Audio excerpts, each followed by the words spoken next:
მოგესალმებით ყველას. გავაგრძელოთ ჩვენი საუბრები. დღეს განვიხილავთ იოანე სახარების მეშვიდე თავს. მე მოკლედ გაგახსენებ წინა თავს, რაც წინა საუბარზე ვილაპარაკეთ, რომ მაქონდეს ერთმანეთთან. წინა საუბარში იყო ქრისტეს სასწაული, როდესაც მან 5000 კაცი დააპურა 5 პური და 2 თევზით. ანუ პურობის სასწაული აღასრულა მან და შემდეგ უხსნის მათ, რომ ზეციდან ჩამოსული პური მე ვარ ამბობს. ის რაც ადრე ძველ აღთქმაში მოსემ მოგცა თქვენ მანანას სახით, რომ ზეციდან უწუმა პური უდაბნოში 40 წლის მოგზაურობის დროს, ის ყველაფერი მოასწავებდა იმას, რომ ჭეშმარიტი პური მოვიდოდა ზეციდან, მე ვარ პური სიცოცხლის ამბობს ის. მე ვარ ამ პურიდან ვინც შეჭამს, იცოცხლებს პარადისს. და ამბობს, რომ შემდეგ ამბობს, რომ ვინც შეჭამს კაცის ხორცს და შესვამს მის სიცხლს, ექნება სიცოცხლე საუკუნო. ეს არის პური, რომელიც ჩამოვიდა ზეცით. და ამის გამო, როცა მან თქვა, რომ ჩემი ხორცია, რომელიც მოგცემთ საჭმელ და ჩემი სისხლია ჭეშმარიტი სასმელი და ჩემი ხორცია ჭეშმარიტი პური, ამის გამო რა მოხდა? დაბრკოლდნენ. მისი მოწაფეებიც კი დაბრკოლდნენ. და მიატოვეს უფალი. ნახეთ, კრიზისი მოხდა. აი მე ჩვენ ხომ ადრე ვილაპარაკეთ, გახსოვთ? მსჯავრიო, ჩემი მოსვლისაო, ის არისო ამბობს ქრისტე. ანუ კრიზისიო, იმ სამსჯავროს ადგილას წერია ბერძნულ ორიგინალში, ითქვა კრიზისი. კრიზისი ის არისო, რომ ზოგიერთმა იმდენად შეიყვარა ბნელი, რომ ნათელი იხილა და მაინც ბნელი აირჩია. აი მათ შორისაც მოწაფეებს შორისაც იყვნენ ისეთები, ვინც ისაც ნამდვილად არ სწამდა, ვინც მამა ღმერთის მოყვანილი არ იყო მასთან და მათ თქვეს, რომ ძიმეა ეს სიტყვა, რას ლაპარაკობს, ხორცი როგორ უნდა ვჭამოთ, სისხლი როგორ უნდა ვსვათ მისი და მიატოვეს იგი და წავიდნენ. ნახეთ, როგორ კრიზისი მოხდა. ჩვენ ხომ ადრე ვთქვით, სიტყვა კრიზისი რას ნიშნავს? აი თავის ორიგინალურ მნიშვნელობაში, ხო, ბერძნულენაში კრიზისი რას ნიშნავს? გაყოფას. აი წყალგამყოფი რომ არის, რომ აი ამ მწვერვალზე წყალი ან აქეთ უნდა წავიდეს, ან აქეთ უნდა წავა. ეს არის კრიზისი. გესმით და ჩვენი ცხოვრებას მორწმუნეების კრიზისია. ქრისტეს მეორდოსამდე კრიზისში ცხოვრობთ, რომ ან მოკვდებით, ან გადავრჩებით. მარადიულ სიცოცხლეზეა ლაპარაკი და ამ მიატოვეს და წავიდნენ და ნახეთ რა მოხდა. ეს იყო ჩვენაც ნახეთ პასექის დღესასწაული იყო მოახლოებული. პასექის დღესასწაული როდის არის? როდის იყო ხომ ისრაელში? როდის არის ხომ გაზაფხულზე? ხო, რაღაც მარტი-აპრილის პერიოდში, იმიტომ რომ ებრაელებს სხვა კალენდარი აქვს და ეს თვე ნისანი მარტი-აპრილის დროს მოიცავს და ამის შემდეგ გავიდა დაახლოებით 6 თვე. იოანე ქრონოლოგიურად ყველაფერს ვერ აღწერს, რა თქმა უნდა, ის ამბობს, რომ ყველაფერი რომ აღმეწერა ის რაც ამ 3 წელიწადში აღასრულა უფალმაო, მთელი მსოფლიო ვერ დაეტევდა აღწერილ წიგნებსო. ამიტომაც არჩევს განსაკუთრებულ ადგილებს 7 სასწაულს არჩევს სახარებაში, რომ გვანახოს რას ეძღვნება იოანეს სახარება, რომ გვაძინოს, რომ ღმერთია განკაცებული იესო ქრისტე. ძე ღმერთი მოვიდა და დაიმკვიდრა ჩვენ შორის. და უკვე აი ამ დროს, როდის მეშვიდე თავი იწყება უკვე იმ დროს, როდესაც მოახლოვებულია კარვობის დღესასწაული. ანუ პასექიდან კარვობამდე დაახლოებით 6 თვე არის სექტემბერ-ოქტომბერი ეს პერიოდი, როდესაც კარვობას დღესასწაულობენ იუდეველები. მანამდე მე მინდა ერთ ადგილს შევეხო პირველი თავიდან, იოანეს პირველი თავიდან, ჩვენი იოანეს პირველი თავი რომ განვიხილეთ, მაშინ რაღაცები გამოგჩა, ბუნებრივია, ხო, ყველაფერზე ვერ ვილაპარაკებდით და მე დღევანდელ საუბართან კავშირშია ეს და მინდა გავიხსენოთ კიდევ ერთი ადგილი.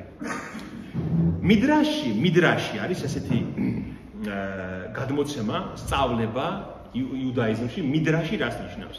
აი ძველი აღთქმის მათებური განმარტება. რაბინების განმარტება ძველი აღთქმის. აი ჩვენ გვაქვს ახალი აღთქმის განმარტება, მაგალითად იოანე ოქროპირის, სხვა დიდი მამების, ხო? აი იბადაც აქვთ ძველი აღთქმის რაბინული განმარტება, მიდრაში ქვია ამას, გესმით და ამ მიდრაშის ცოდნა ჩვენთვის საჭიროა რატომ? რომ გავიგოთ ქრისტეს მოწინააღმდეგები როგორ აზროვნებდნენ. აი რასთან მოუხდა ქრისტეს დაპირისპირება, გესმით? აი მიდრაში ჩაწერილია ის აზროვნება, როგორც აზროვნებდნენ წიგნობრები, ფარისევლები, ხო? და ჩვენ რომ ეს ვიცით იუდაური რაბინული აზროვნება, ჩვენ როგორ გვესმის რას უპირისპირდებოდა იესო ქრისტე, ხო? თუ ჩვენ ეს არ ვიცით, მაშინ ჩვენ ფესვები მოჭრილი გვაქვს ჩვენს აზროვნებაში და ვერ ვიგებთ. აი ამ მიდრაშში წერია ეკლესიასტეს განმარტებაში, მიდრაშ კოჰელეთ, ასე ქვია ამას, ეკლესიასტეს წიგნის განმარტებაში, სოლომონ მეფის წიგნის ეკლესიასტეს განმარტებაში წერიაო, რომ მოსესთან მივიდნენ იუდეველები და ბოდიში ერთ-ერთ რაბინთან მივიდნენ იუდეველები და უთხრესო, რომ აიო მოსემ ხოლ გითხრაო, რომ რჯულშიო მეხუთე წიგნში თორაში წერია, რომ თქვენ ღმერთს გაჰყევით, მისი გეშინოდეთ, მისი ცნებები შეასრულეთ და მისი სიტყვა გაიგონეთ და მას ემსახურეთ, მას მიეწებეთო. თქვენ ღმერთს გაჰყევითო, ხო გითხრაო მოსემ. და როგორ გავყვეთო ღმერთსო, კაცო? წერიაო, რომ ყველა გზა უფლისა არის წყალობა და ჭეშმარიტებაო. და როგორ გავყვეთო ღმერთსო?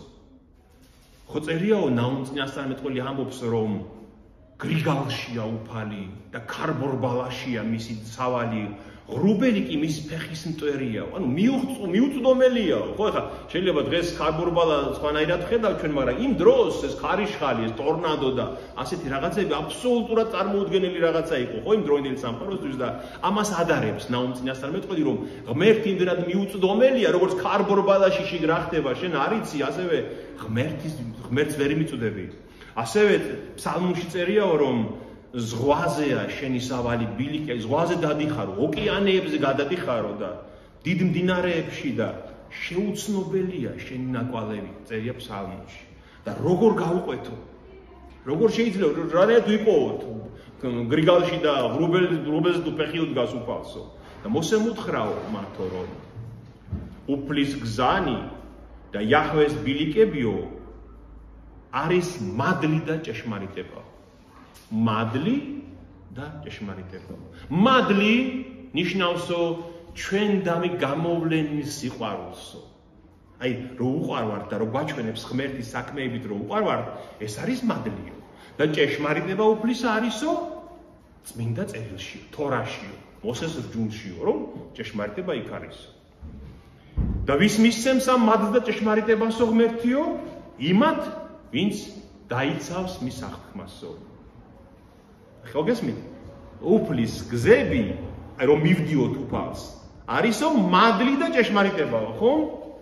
იოანეს სახარება როგორ იწყება, ნახეთ, მე-14 მუხლი, პირველი თავის. სიტყვა ხორციელი იქნა და დაემკვიდრა ჩვენ შორის, სავსე მადლითა და ჭეშმარიტებით. გესმით? ანუ ის რა ძველ აღთქმაში მოსეს პირით ითქვა, რომ ღმერთის ბილიკები მადლი და ჭეშმარიტებაო, იოანე ზუსტად პირველ თავში ამბობს, რომ სიტყვა ღმერთი ხორციელი იქნა და დაემკვიდრა ჩვენ შორის სავსე მადლით და ჭეშმარიტებით. ხედავთ რა როგორი კავშირია ძველსა და იოანეს სახარების პირველ თავს შორის, რომ იოანეს უნდა რომ გაგვაგებინოს, რომ ის ღმერთი, ვიზეც ლაპარაკობდა მოსე, ქრისტეა, იესო ქრისტეა, რომელიც ხორციელ იქმნა. ნახეთ, და მადლი ქრისტეს რა შემდგომარეობს? ჩვენ დამი გამოვლენის სიყვარულში, რომ მან ჯვარს ეცვა ჩვენთვის და ჭეშმარიტება შემდგომარეობს, რომ მან სრულყოფილად განგვიმარტა რჯული. მან რჯული აგვიხსნა ისე, როგორც ის სინამდვილეში არის. აი, ნახეთ, პირველივე თავის მე-14 მუხლში იოანე ამბობს, რომ ქრისტე არის იაჰვე, მარადიული ღმერთი, ძეხთის, ანუ მეორე პირი ყოვლადწმინდა სამებისა. მაგრამ აი აქ რატომ მინდოდა ამით დაგვეწყო ჩვენი საუბარი, ნახეთ. დაემკვიდრა ჩვენ შორისო. ანუ სიტყვა რომ ხორცის შეისხა სიტყვამ, დაემკვიდრა ჩვენ შორის. ბერძნულში, აი ძალიან საინტერესოა ამის დანახვა. ხა ქართულში ჩვენ ამას ვარ ხვდებით. აი, როცა ისრაელი მოდიოდა ეგვიპტის მონობიდან, როცა კარავს დასცემდნენ ხომ, ბანაკს დასცემდნენ ხომე, პირველად რა შლიდნენ ხომე? ღმერთის კარავს გაშლიდნენ, სადაც ღმერთი იყო, აღთქმის კიდობანი იყო და მერე გარშემო თვითონ გაშლიდნენ ხომე კარავს, ხო? ანუ მათ შუაგულში დაკაროვებული იყო იაჰვე, უფალი. ღმერთი იყო ღმერთის კარავი და იყო დაცემული მათ შუაში. და ბერძნულში კარავს ქვია სქინი. გესმით? და აი სქინი, აი დაემკვიდრა ჩვენ შორის ბერძნულში ამ სიტყვას იმეორებს იოანე. ქრისტემ დაიკარვა ჩვენ შორის. აი ამასაც ნახეთ უკავშირებს იმას, რომ აი ის ღმერთი, რომელიც გვარავდათ ხოლმე თქვენ, ახლა ქრისტემ დაიკარვა ჩვენ შორის. აი ამ სიტყვას, აი ამ კარავს, სქინის, ბევრ ადგილას იმეორებს. ნახეთ, ასევე ღვთისმშობელს როცა ეუბნება, სულიწმინდა მოვა შენზე და ძალი მაღლისა მოგიჩრდილებ შენ, იქაც კარავს ახსენებს. ძალი მაღლისა დაიკარვებს, დაგფარავს შენ. გესმით, ღმერთი ასე მოქმედებს ადამიანებში. ნახეთ, აი ამ მეშვიდე თავში, რომელიც ჩვენ დღეს გვინდა განვიხილოთ, ზუსტად კარვობის დღესასწაულია აღწერილი და კარვობის დღესასწაულზე ხდება ის, რაც აქ არის აღწერილი და მთელი მეშვიდე, მერვე, მეცხრე და მეათე თავები, აი ჩვენ შემდეგი 4 კვირა, რაზეც ვისაუბრებთ, სულ კარვობის დღესასწაულზე ხდება ეს მოვლენები და ჩვენ თუ არ ვიცით კარვობა რა დღესასწაულია, ვერანაირ აბსოლუტურად გაუგებარი იქნება ჩვენთვის ქრისტე რას ლაპარაკობს, რატომ ამბობს, ვისაც წურია ჩემთან მოვიდეს და სხვას, ან რატომ ამბობს მე ვარ ნათელი ჭეშმარიტი, ან რატომ აიღეს პალმის რტოები და რატომ შეხვდნენ ბზობას მას როგორც მეფეს. ეს ყველაფერი კარვობის დღესასწაულთან არის კავშირში და ამიტომ ჩვენ აუცილებლად უნდა ვიცოდეთ. აი მოდით ჯერ ტექსტი წავიკითხოთ ნახევარი მაინც ამ მეშვიდე თავის და შემდეგ ვილაპარაკოთ რა არის კარვობა და მივყვეთ განმარტებას ამ თავის და ყველაფერი ძალიან ნათელი გახდება ჩვენთვის. მოდით წავიკითხოთ პირველი 30 მუხლი და შემდეგ დანარჩენი. შემდგომ ამისა დადიოდა იესო გალილეაში, ვინაიდან არ უნდოდა იუდეაში ევლო, რადგან იუდეველები მოსაკლავად ეძებდნენ მას. მოახლოვებული იყო იუდეველთა დღესასწაული, რომელსაც ქვია კარვობა. და მისმა ძმებმა უთხრეს მას, გაეცალე აქაურობას და იუდეაში წადი, რათა შენმა მოწაფეებმა ციხილონ შენი ნაკეთების საქმენი. ვინაიდან არავინ აკეთებს რასმე დაფარულად, არამედ თავის გამოჩენას ცდილობს, თუ ყოველივე ამას აკეთებ, გამოუცხადე ქვეყანას შენი თავი. ვინაიდან არც მის ძმებს ასწამდათ მისი. და უთხრა მათ იესომ, ჩემი დრო ჯერ კიდევ არ დამდგარა, თქვენი დრო კი ყოველთვის მზად არის. თქვენ ვერ მოგიძულებთ ქვეყანა, ხოლო მე ვძულ ვარ, ვინაიდან მოწმობ იმისთვის, რომ ბოროტნი არიან მისი საქმენი. თქვენ ადით ამ დღესასწაულზე, მე კი ამ დღესასწაულზე ჯერ არა ვარ, ვინაიდან ჯერ კიდევ არ გასრულებულა ჩემი დრო. ეს უთხრა მათ და გალილეაში დარჩა. ხოლო როცა ავიდნენ მისი ძმები, თვითონაც ავიდა დღესასწაულზე არა გაცხადებულად, არამედ ფარულად. ხოლო იუდეველები ეძებდნენ მას დღესასწაულზე და ამბობდნენ, სად არისო იგი? და იყო მასზე დიდი მითქმა-მოთქმა ხალხში, ერთნი ამბობდნენ, რომ ის კეთილია, მეორენი კი ამბობდნენ, არა, არამედ ხალხს აცდუნებსო. თუმცა აშკარად ვერავინ ლაპარაკობდა მასზე იუდეველების შიშით. მაგრამ შუა დღესასწაულზე ავიდა იესო ტაძრად და ასწავლიდა. და უკვირდათ იუდეველებს და ამბობდნენ, ნუ თუ მან უსწავლელად იცის წერილი და მიუგო იესომ და თქვა, ჩემი მოძღვრება ჩემი კი არ არის, არამედ ჩემი მომავლინებელისაა. თუ ვინმეს მისი ნების აღსრულება სურს, შეიცნობს ვისია ეს მოძღვრება, ღვთისაგან არის თუ ჩემით ვლაპარაკობ. ვინც თავისთვის ლაპარაკობს, თავის დიდებას ეძებს, ხოლო ვინც თავისი მომავლინებელის დიდებას ეძებს, ჭეშმარიტია და უსამართლობა არ არის მასში. განა მოსემ არ მოგცათ რჯული, მაგრამ არც ერთი თქვენგანი არ ასრულებს რჯულს, რად მეძიებთ მოსაკლავად. იოგო ხალხმა დაუთხრა, ეშმაკეული ხარ, ვინ გეძებს მოსაკლავად? იოგო იესომ დაუთხრა მათ, ერთი საქმე ვქმენდა, ყველას გიკვირთ. მოსემ მოგცათ თქვენ წინადაცვეთა, თუმცა მოსემ კი არა, მამებმა მოგცეს და შაბათ წინადაცვითავთ კაცს. თუ კაცი წინადაცვეთ ასე იღებს შაბათს, რათა არ დაირღვეს მოსეს რჯული, რაღაც შემზე მრისხანებთ იმის გამო, რომ თლიანად განკურნე შაბათს კაცი. იმის მიხედვით ნუ გიჟჯით, რაც გეჩვენებათ, არამედ მართად იმ მსჯავრით განსაჯეთ. ხოლო ზოგიერთი იერუსალიმელი ამბობდა, ეს ხომ არ არის ის, ვისაც მოსაკლავად ეძებენო. აჰა, აშკარად ლაპარაკობს და არაფერს ეუბნებიან, ნუ თუ მართლა ცნეს მთავრებმა, რომ ეს არის ჭეშმარიტი ქრისტე. მაგრამ ეს ვიცით სადაურია, ხოლო ქრისტე როდესაც მოვა, არავის ეცოდინება საიდან არის. მაშინ იესომ შეღაღა და ტაძარში ასწავლიდა და ამბობდა, მეც მიცნობ და ისიც იცით სადაური ვარ და მოვედი არა ჩემ და თავად, არამედ ჭეშმარიტია ჩემი მოავლინებელი, რომელსაც თქვენ არ იცნობთ. ხოლო მე ვიცნობ მას, ვინაიდან მისგან ვარ და მან მომავლინა. ამიტომ ეძებდნენ მას შესაყრობად, მაგრამ არავინ დაადო ხელი, ვინაიდან ჯერ კიდევ არ მოსულიყო მისი საათი. აქამდე წავიკითხოთ და შემდეგ დანარჩენი დავასრულოთ მოგვიანებით.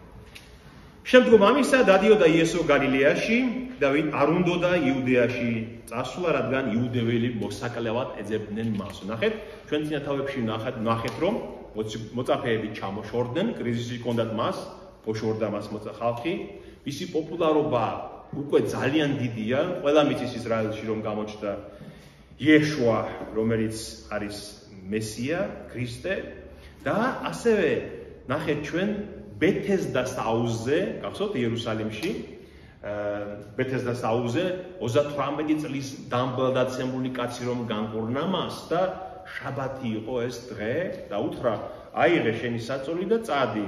შაბათ დღეს საწოლის აღება არ შეიძლებოდა და იუდევლები მოსაკლავად დასდევდნენ მას ამის გამო, რომ შაბათს არ ღვევდა და კიდევ იმის გამო, რომ საკუთარ მამას უწოდებდა ღმერთსო.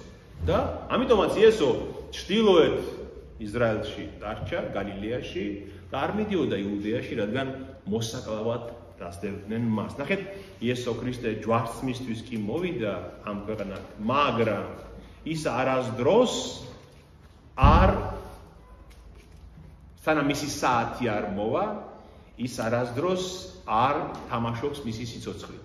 ის ერიდება, სადაც იციან რომ მოკლავენ, არასდროს არ მიდის. არ სცდის ის ღმერთს. თვითონ ხო ამბობს რომ არ გამოსცადო შენი ღმერთი, როცა ეშმაკი ცდის მას. დაწერილია ჯულში. და თვითონაც იცის, იესო ქრისტემ ზუსტად იცის საათი, როდესაც უნდა ის აღესრულოს ჯვარზე, რადგან მამის განზრახვა მან იცის. გესმით? ამიტომაც საათი ძალიან ბევრ ადგილას იოანეს სახარებაში ვხვდებით, ჯერ კიდევ არ მოსულიყო მისი დრო, ჯერ კიდევ არ მოსულიყო მისი საათი, დედამისას რეუნება კანას გალილეაში, რა დედაკაცო რატომ მეუბნები მაგას, ჯერ არ მოსულა ჩემი დრო, ხო ამბობს, მან იცის, რადგან ჩვენ მე შემდეგ იოანეს სახარების მე-17 თავში, როდესაც ის მამა ღმერთის წინაშე ლოცულობს, ხო? ჯვარცმის წინ რას ამბობს? მამაო, მოიწია ჟამი ჯვარცმის. ადიდე ახლა შენი ძე, რომ ძემან შერმან გადიდო შენ. ანუ მან იცის, როდის არის მისი ჟამი. ამიტომაც არ მიდის ჯერ იუდეაში. ამ დროს მოახლოებული იყო იუდეველთა დღესასწაული, რომელსაც ქვია კარობა და ძმებმა უთხრეს მისმა საკუთარ მოჯახის წევრებმა უთხრეს, რომ წადიო კარობაზე. რატო აქ რასაკეთებო გალილეაშიო? წადი იქო და იქ გამოაცხადე შენი თავი. რატომ უთხრეს ეს ძმებმა? ნახეთ, ისრაელში საღვთისმეტყველო ავტორიტეტი თუ გინდა ქონოდა ადამიანს, აუცილებლად რაბინებთან უნდა გაზრდილიყავი, მათ მოძღვრებთან და არა მარტო გესწავლა მათგან, არამედ მათთან უნდა გემსახურა. გესმით? ესე კი არ იყო რომ უნივერსიტეტში მივხვალ ლექციას დაესწრები წამხვალ, არამედ მოძღვრებს მოწაფეები სულთან და მათთან ცხოვრობდნენ, მათთან დასდევდნენ, გესმით? მათთან ერთად ცხოვრობდნენ. გახსოვთ, ქრისტეს რომ ეუბნებიან იოანე ნათლისმცემლის მოწაფეები, რაბი, საცხოვრობ. რატომ ეუბნებიან, რომ გაყვნენ მას? მხოლოდ კი არ მოусმინო, მაგრამ მასთან ერთად უნდა იცხოვრონ. გესმით? და ამიტომაც თუ შენ ავტორიტეტი გჭირდებოდა, როგორც მოძღვარს, აუცილებლად იერუსალიმელი მღვდელმთავრებისგან უნდა ქონოდა მოწმობა, დასტური, რეკომენდაცია. რომ შენ ახარ ნამდვილად სანდო მოძღვარი. და მისი ძმები არ სწამდათ მისიო, რატომ წერია? იმიტომ რომ მათ არ სწამდათ რომ მამისგანაა მოსული ის და მას არ სჭირდება იმ მღვდელმთავრებისგან დასტური და დადასტურება და უნებიან წადიო იერუსალიმშიო და მიიღე იმათგან დასტური. ამას ეუბნებიან. ესმით? მათ არ იციან ვინ არის იესო ქრისტე და ამიტომ სთავაზობენ და ფოკუსზე ეუბნება რომ მე არა ვარ ყავრობაზე. თქვენადით, რადგან თქვენი დრო ყოველთვის არის, თქვენ შეგიძლიათ ახვიდეთ, ჩემი დრო კი ჯერ არ მოსულა. და ყავრობაზე რატომ სთავაზობენ, რომ ყავრობის დღესასწაულზე ავიდეს? ნახეთ? იმიტომ ყავრობა იყო იუდეველებს ჰქონდათ 7 დღესასწაული, 7 სამყარო დღესასწაული. და ბოლო დღესასწაული და ყველაზე დიდი დღესასწაული იყო ყავრობა. ყავრობა იმართებოდა სექტემბერ-ოქტომბრის ტიშრი იყო ასეთი თვე, სექტემბერ-ოქტომბრის პერიოდში, ტიშრი 15 რიცხვში. და ნახეთ მოსეს ჯულში წერია, მინდა ეს წაგიკითხოთ. ეუბნება ღმერთი მოსეს პირით ისრაელს. მე-7 თვის მე-15 დღეს მიწის მოსავლის აღებისას 7 დღეს დღესასწაულეთ საუფლო დღესასწაული, პირველ დღეს გქონდეთ უქმე, მე-7 დღესაც გქონდეთ უქმე. აიღეთ პირველ დღეს ჰადარის ხის ნაყოფი, ფინიკის მტევნები რტოები, ძეწნის და ტირიფის რტოები და იდღესასწაულეთ უფლის თქვენი ღმერთის წინაშე 7 დღეს. 7 დღე გრძელდებოდა ეს ყავრობის დღესასწაული. იდღესასწაულეთ იგი საუფლო დღესასწაული 7 დღეს წელიწადში, სამარადისო წესად გქონდეთ თაობიდან თაობაში, მე-7 თვეში დღესასწაულეთ იგი. ყარვებში იცხოვრეთ 7 დღეს. ისრაელის ყოველმა მკვიდრმა ყარვებში იცხოვროს.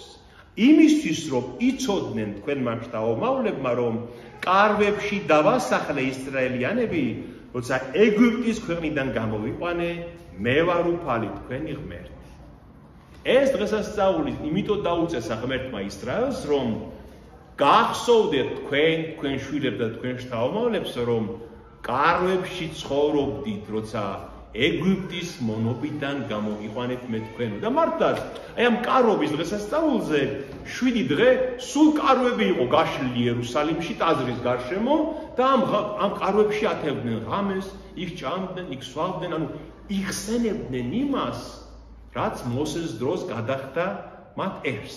თან ამ ყარვებს, როცა ააგებდნენ, ცა უნდა გამოჩენილი ამ ფოთლებს შორის, ზეცა უნდა გამოჩენილი იყო, როგორც მეხსიერება, რომ ღმერთმა გამოგვიყვანა ამ ყარვებით მონობის უღლიდან გაგვათავისუფლა. რჯულში წერია, ნახეთ, 7 დღეს იზეიმე ყარვობის დღესასწაული, როცა მორჩები კალობას და ყურძნის წურვას. თან ეს იყო მოსავლის აღების დღესასწაული. ემთხვეოდა მოსავლის აღებას, კალობას, როცა მოთიბავდნენ მოსავალს, ყურძენს აიღებდნენ რთველს, გაიხარეთ დღესასწაულზე შენ და შენმა ვაჟმა, შენმა ასულმა, შენმა ყმამა, შენმა ყმაქალმა, ლევიანმა, ანუ გლებმა და ქრიობლებმა, რომლებიც ცხოვრობენ შენს კარზე, 7 დღეს ისე დღესასწაული უფლის შენი ღმერთისთვის იმ ადგილას, რომელსაც აირჩევს უფალი, რადგან გიკურთხებს უფალი შენი ღმერთი მოსავალს და ყოველ საქმეს და სულ მხიარული იქნებ. ეხლა წარმოიდგინეთ, ნახეთ როგორი ღრმა შინაარსი აქვს ამ დღესასწაულს. მოსავალი აიღეს, უხარიათ, დააბინავეს, იმედი აქვთ, რომ გაზაფხულამდე კარგად იქნება ყველაფერი, მოსავალი მისცა ღმერთმა და ამ დროს იხსენებენ მონობიდან გამოსვლის ამბავს, ყარვებში ცხოვრობენ და თან ამ ყარვობის 7 დღე ხო იყო 7 დღე. მერვე დღეს, ანუ ამ მე-7 დღეს თავრდებოდა თორის წელიწადი და მერვე დღეს იწყებოდა ახალი წელიწადი თორის კითხვის. ანუ წელიწადი ითვლებოდა ასე, რომ თორას კითხულობდნენ ყოველ დღე, ყოველ შაბათს სინაგოგებში და აი ამ მე-7 დღეს რო დღესასწაულობდნენ აი ამ ყარვობის დღესასწაულს, მერვე დღიდან უკვე იწყებოდა ახალი წელიწადი. ანუ რაღაც ახალთან შეხვედრა იყო ამ ყარვობის დღესასწაულს. ამიტომაც ყარვობა, ნახეთ, სამჯერ ამბობს აი ამ ლევიანთა 23 თავში. იხარეთ ამ დღესასწაულზე. სიხარული უნდა ყოფილიყო, ამიტომ იყო ძალიან საყვარელი და ძალიან პოპულარული დღესასწაული და რაც მთავარია, ყურეთ, ეს კარვობის დღესასწაული მოასწავებდა მესიის მათთან მოსვლას. მათ იცოდნენ, რომ როდესღაც დადგებოდა ის დრო, როცა ღმერთი დაიკარვებდა მათთან და აღარასოდეს აღარ გაშორდებოდა. აი ამას დღესასწაულებდნენ. ნახეთ, როდესაც აი ხვევით თაიგულია, ხედავთ? თაიგულია. ეს არის კარვობის დღესასწაულზე აუცილებლად უნდა აეღოთ ეს, ნახეთ, ჩამოთვლილია კიდევაც რა.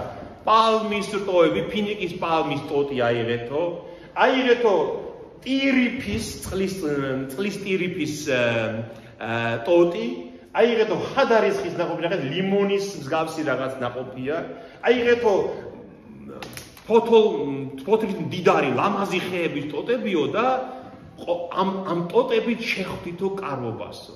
ესმით? და მეშვიდე დღეს, ამ კარვობის დღეს, იმართებოდა ასეთი ჰოშანას, ოსანას, ჩვენ რომ ჰოშანას რიტუალი. და რას აკეთებდნენ? ამ ტოტებს აიღებდნენ, ეს ტოტები ამ ტოტებს აიღებდნენ და 7-ჯერ უვლიდნენ საკურთხეველს და ჰოშანას გალობდნენ. რას გახსენებთ ეს თქვენ? ქრისტეს როდის უგალობეს? ქრისტეს ხომ ოსანა, მაგრამ მაშინ რა იყო? მაშინ ხო პასექი იყო მოახლოებული. მაშინ ხომ ჯერ კარობა არ იყო. აბა რატომ აიღეს ეს რტოები? აიღეს იუდეველებმა ბზობას და ქრისტეს შეხვდნენ ამ რტოებით. რატომ? წესით კარობას ეკუთვნოდა ეს.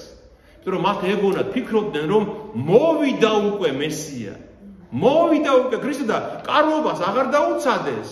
უკვე ეს რტოები მოწყვიტეს და ბზობას, როცა ქრისტე შედიოდა იერუსალიმში, უფენენ ფეხით, აკნევენ ამ რტოებს, წესით რაც კარობაზე უნდა გაეკეთებინათ მეშვიდე დღეს. გესმით და ამიტომ მეუბნებიან მღვდელმთავრები ქრისტეს არ გესმის რას აკეთებენო. უთხარიო რომ გაჩუმდნენო. რატომ? იმიტომ რომ წესით ეს რტოები კარობას ეკუთვნის. აი ღმერთთან შეერთების დღესასწაულს ეკუთვნის და ესენი უკვე აკეთებენ ამას პასექზე. გესმით? ამიტომ ეს კარობის დღესასწაული იყო, ნახეთ, რაც ამაღლებული, დიდებული რამ, რომ ნახეთ, მე მინდა ეს ადგილი გაჩვენოთ, ზაქარია წინასწარმეტყველი წერს, ნახეთ, იმ დღესო. მინდა გაჩვენოთ ეს ადგილი აუცილებლად, იმ დღეს, როცა წერია ბიბლიაში, ყოველთვის ნიშნავს ქრისტეს მოსვლის დღეს, ჩვენთვის მეორე მოსვლის დღეს. აი იმ დღეს, როცა ქრისტე მოვაო, და როცა გამოიხსნის ისრაელსო და გამოიხსნის მთელ სამყაროსაც ქრისტე. მოხდება ისე, რომ ვინც კი გადარჩება, აი ვაებას, იმ 7 წელიწადს ბოლოს ვინც გადარჩებაო, იმ ხალხებიდან იერუსალიმს რომ ესხმოდნენ თავს, წლიდან წლამდე ივლიან მეფის საბაოთ უფლის თაყვანსაცემად და კარვობის სადღესასწაულოდ. ძველ აღთქმაში წერს ზაქარია წინასწარმეტყველი, რომ ქრისტეს მოსვლის დროს დამთავრდება ყველაფერი, როცა გამოიხსნება სამყარო ქრისტეს მოსვლით, ის ხალხი, ვინც გადარჩება, სულ ივლიან იერუსალიმში კარვობის დღესასწაულს. რადგან კარვობის დღესასწაული ნიშნავს ქრისტესთან შეხვედრას. ქრისტესთან შეხვედრა, მაშიახთან შეხვედრას. გესმით და აი ამას დღესასწაულობენ კარობაზე ებრაელები და ამიტომაც ეუბნებიან მისი ძმები, რომ თუ ქრისტე ხარ, ადი კარობაზე იერუსალიმში და იქ გამოაცხადე შენი თავი. ამას ეუბნებიან. ხვდებით ახლა, რატომ ეუბნებიან ამას ძმები? და ქრისტე ეუბნება, არა, ჯერ არ მოსულა ჩემი დრო. მე ვიცი, როდესაც არის ჩემი დრო, იმ დროს. და როდის იყო მისი დრო? როდესაც პასექზე საპასექე კრავი უნდა დაეკლათ, აი იმ დროს უნდა მომკვდარიყო ქრისტე. აი იმ დროს. და მან იცის რომ კარობა, იმიტომ რომ მან იცის რომ უფალმა იცის და ახლა ჩვენც ვიცით უკვე რომ ორჯერ უნდა მოვიდეს მესია, ხო? ქრისტე ორჯერ უნდა მოვიდეს. ერთხელ ჯვარცმისთვის, ტანჯული, მეორედ დიდებული. ესეც ამიტომაც ქრისტიანობს არა, კარობაზე კი არა, პასექზე. ტანჯვისთვის, როცა იკვლება საპასექე კრავი, აი მაშინ უნდა ავიდე იერუსალიმში ჯვარცმისთვის, ამას ეუბნება. ჯერ არავალ მაგ დანიშნულებისთვის, მაგ საქმისთვის ჯერ არავალ იერუსალიმში და არ წავიდა იგი და წავიდნენ მისი ძმები და როცა ავიდნენ ისინიო ქრისტე მაინც მოგვიანებით ავიდა იერუსალიმში ოღონდ ფარულად, არა გაცხადებულად, როგორც ქრისტე, არამედ უკვე ფარულად. კარობის დღესასწაულს კიდე რაღაცეები ხდება, ამას შემდეგ სულობისას კიდევ გეტყვით რა ხდებოდა კარობის დღესასწაულზე, რომ ჩვენ მთელი შინაარსი ქრისტეს საუბრის, მოქმედების კარგად გავიგოთ. თვითონაც ავიდა ფარულად იერუსალიმში. რატომ ავიდა ფარულად იერუსალიმში? ნახეთ, რჯულში, მოსეს რჯულში, აი დაიმახსოვრეთ, ეს ყველაფერი მომავალში გამოგვადგება სახარების გასაგებად. ყველა მამრობით, ყველა მამაკაც, ბიჭებიც კი, როცა უკვე დედის მას ზრუნველობას მოწყდებოდნენ, სამჯერ აუცილებლად უნდა ასულიყვნენ დღესასწაულზე იერუსალიმში. რომელზე? პასექის დღესასწაულზე, შაბათობის დღესასწაულზე, შავუოთზე, შაბათობის დღესასწაულზე და კარობის დღესასწაულზე. ესმით? პასექი იყო ეგვიპტიდან გამოსვლის დღესასწაული, როცა ღმერთმა მონობიდან გამოიხსნა პასექი, შავუოთი რა იყო? შავუოთი იყო 7 კვირის შემდეგ, დღეს რა ჩვენთვის სულთმოფენობაა, შავუოთს რა დღესაც იყო? რჯულის მოცემის დღესასწაული, როცა სინას მთაზე რჯული მისცა ღმერთმა მათ ამას და მესამე კარობის დღესასწაული, როცა ისინი დღესასწაულობენ მესიის, ფაქტობრივად მესიის მოსვლას იხსენებენ. მომავალში რაც იქნება, როცა ღმერთი მათთან დაიმკვიდრებს სამუდამოდ. გესმით? დაიკარვებს. აი ეს სიტყვა მოდი, ანდახან მაინც ვიხმართ, ღმერთი რომ დაიკარვებს მათთან. აი როგორც იმ 40 წლის განმავლობაში ხო მუდმივად მათ შორის იყო ღმერთის კარავი, ხო? აი მომავალშიც როცა სამუდამოდ აღარასდროს აღარ გაშორდება, აი იმ კარვობას დღესასწაულობდნენ, ამ კარვებში ცხოვრებით. ხოლო იუდეველები მე-11 მუხლი, ხოლო იუდეველები ეძებდნენ მას დღესასწაულზე და ამბობდნენ სად არისო? იუდეველებმა იციან უკვე ქრისტე იმდენად პოპულარულია უკვე ისრაელში, რომ ელოდებიან, რომ ამოვა იგი იერუსალიმში. სად არისო? და იყო მასზე დიდი მითქმა მოთქმა. ნახეთ, უკვე ქრისტეს ელოდებიან და მათ შორის უკვე განხეთქილებაა ებრაელებს შორის ქრისტეს შესახებ. ზოგი ამტკიცებდნენ, რომ ის კეთილია, ხოლო ზოგი ამბობდნენ, რომ არა, ხალხს აცდუნებსო. რატომ ამბობდნენ ამას? ნახეთ, თუ მოსეს რჯულში იყო ეს მე-5 წიგნში თორაში, თუ გამოჩნდა, მე-13 თავია ეს, თუ გამოჩნდა შენთანო მოსე აფრთხილებს, ღმერთი აფრთხილებს მოსეს პირით. სულ წინასწარმეტყველი, რომელიც ნიშნებს და სასწაულებსაც კი მოახდენს თქვენ შორის, მაგრამ გასწავლით არა იმას, რაც უბრძანებია თქვენთვის ღმერთს, არამედ სხვა სარწმუნოებას ქადაგებას დაგიწყებს, მოკალი იგიო. ანუ მაცდურიაო იგიო. ესე იგი, სწორი გზიდან, ჭეშმარიტი გზიდან გადაყვანა ასწავლებს და მოკალი იგიო. ზუსტად ამას აბრალებდნენ ქრისტეს, რომ ისო აცდუნებსო ჩვენ ხალხს. მამა-პაპის სარწმუნოებას შეურაცხყოფსო ჩვენსას. თუმცა რომ მაშინ როცა ქრისტე სარწმუნოებას კი არ შეურაცხყოფდა, მათ მიერ განმარტებას ამხელდა, რომ მათ მიერ განმარტებული სარწმუნოება იყო შეცდომა და ქრისტემ ჭეშმარიტად გაგვიმარტა ის, რაც ჯული რაც მოეცა ღმერთის მიერ. ჩვენ მას ნახავთ, აი ცოტა ხანში რამოდენიმე მუხლის შემდეგ ნახავთ. თუმცა აშკარად ვერავინ ლაპარაკობდა მასზე იუდეველების შიშით. ნახეთ, იოანეს მე-12 თავში ცოტა მოგვიანებით უკვე ნახეთ რა წერია. ასევეო ლაზარეს აღდგინების შემდეგ ამბობს ამას იოანე მაყარებელი. რომ ასევე ლაზარეს აღდგინება რომ ნახესო და კიდე მრავალი სასწაული მანამდეც თავართაგანაცო, ანუ სინედრიონის წევრებმაცო იწამა იგიო. თქვით მდელმთავრებმაც მრავალმა იწამა იგი, მაგრამ ფარისეველთა გამო ვერ აღიარეს, რათა სინაგოგიდან არ მოეკვეთათ ისინი. ნახეთ, რადგანაც კაცთა დიდება უფრო მეტად შეიყვარეს, ვიდრე დიდება ღმერთისა. ანუ რამდენჯერ ჩვენ შორისაც ხო ხდება ხოლმე ასე. ჭეშმარიტება კი ვიცით რა არის, მაგრამ ადამიანების ხათრით არ ვამბობთ, ვერ ვამბობთ. აი ასე მოხდა მათთანაც, იწამეს იგი მდელმთავრებმა, მაგრამ ვერ თქვეს, იმიტომ რომ ამ ჯგუფს რო ეკუთვნოდნენ, ამ ჯგუფიდან განშორება არ უნდათ. ამიტომაც, ახლა ბევრნი ასე ვამბობთ, მაშინ ასე იყოს. აი, როგორც ადამიანები აკეთებენ ხოლმე ამას. ერთ-ერთი ვინც აღმოჩნდა, რამოდენიმე ნიკოდემუსი, გახსოვთ ეს, რომელსაც მე-13 თავში. იოსებ არიმათიელი ნიკოდემუსი, აი ეს რამოდენიმე კაცი, ვინც აღიარა და ვინც ღვთის დიდება უფრო მეტად შეიყვარა, ვიდრე კაცთა. მაგრამ შუა დღესასწაულზე იესო ტაძრად ავიდა და ასწავლიდა. ნუ დაახლოებით 3 დღე გავიდა. 7 დღე გრძელდებოდა დღესასწაული, 3 დღე გავიდა და 3 დღის შემდეგ იესო ავიდა და ასწავლიდა ტაძარში. ნახეთ, აი ეს ხომ არის იერუსალიმის ტაძარი, ნახეთ.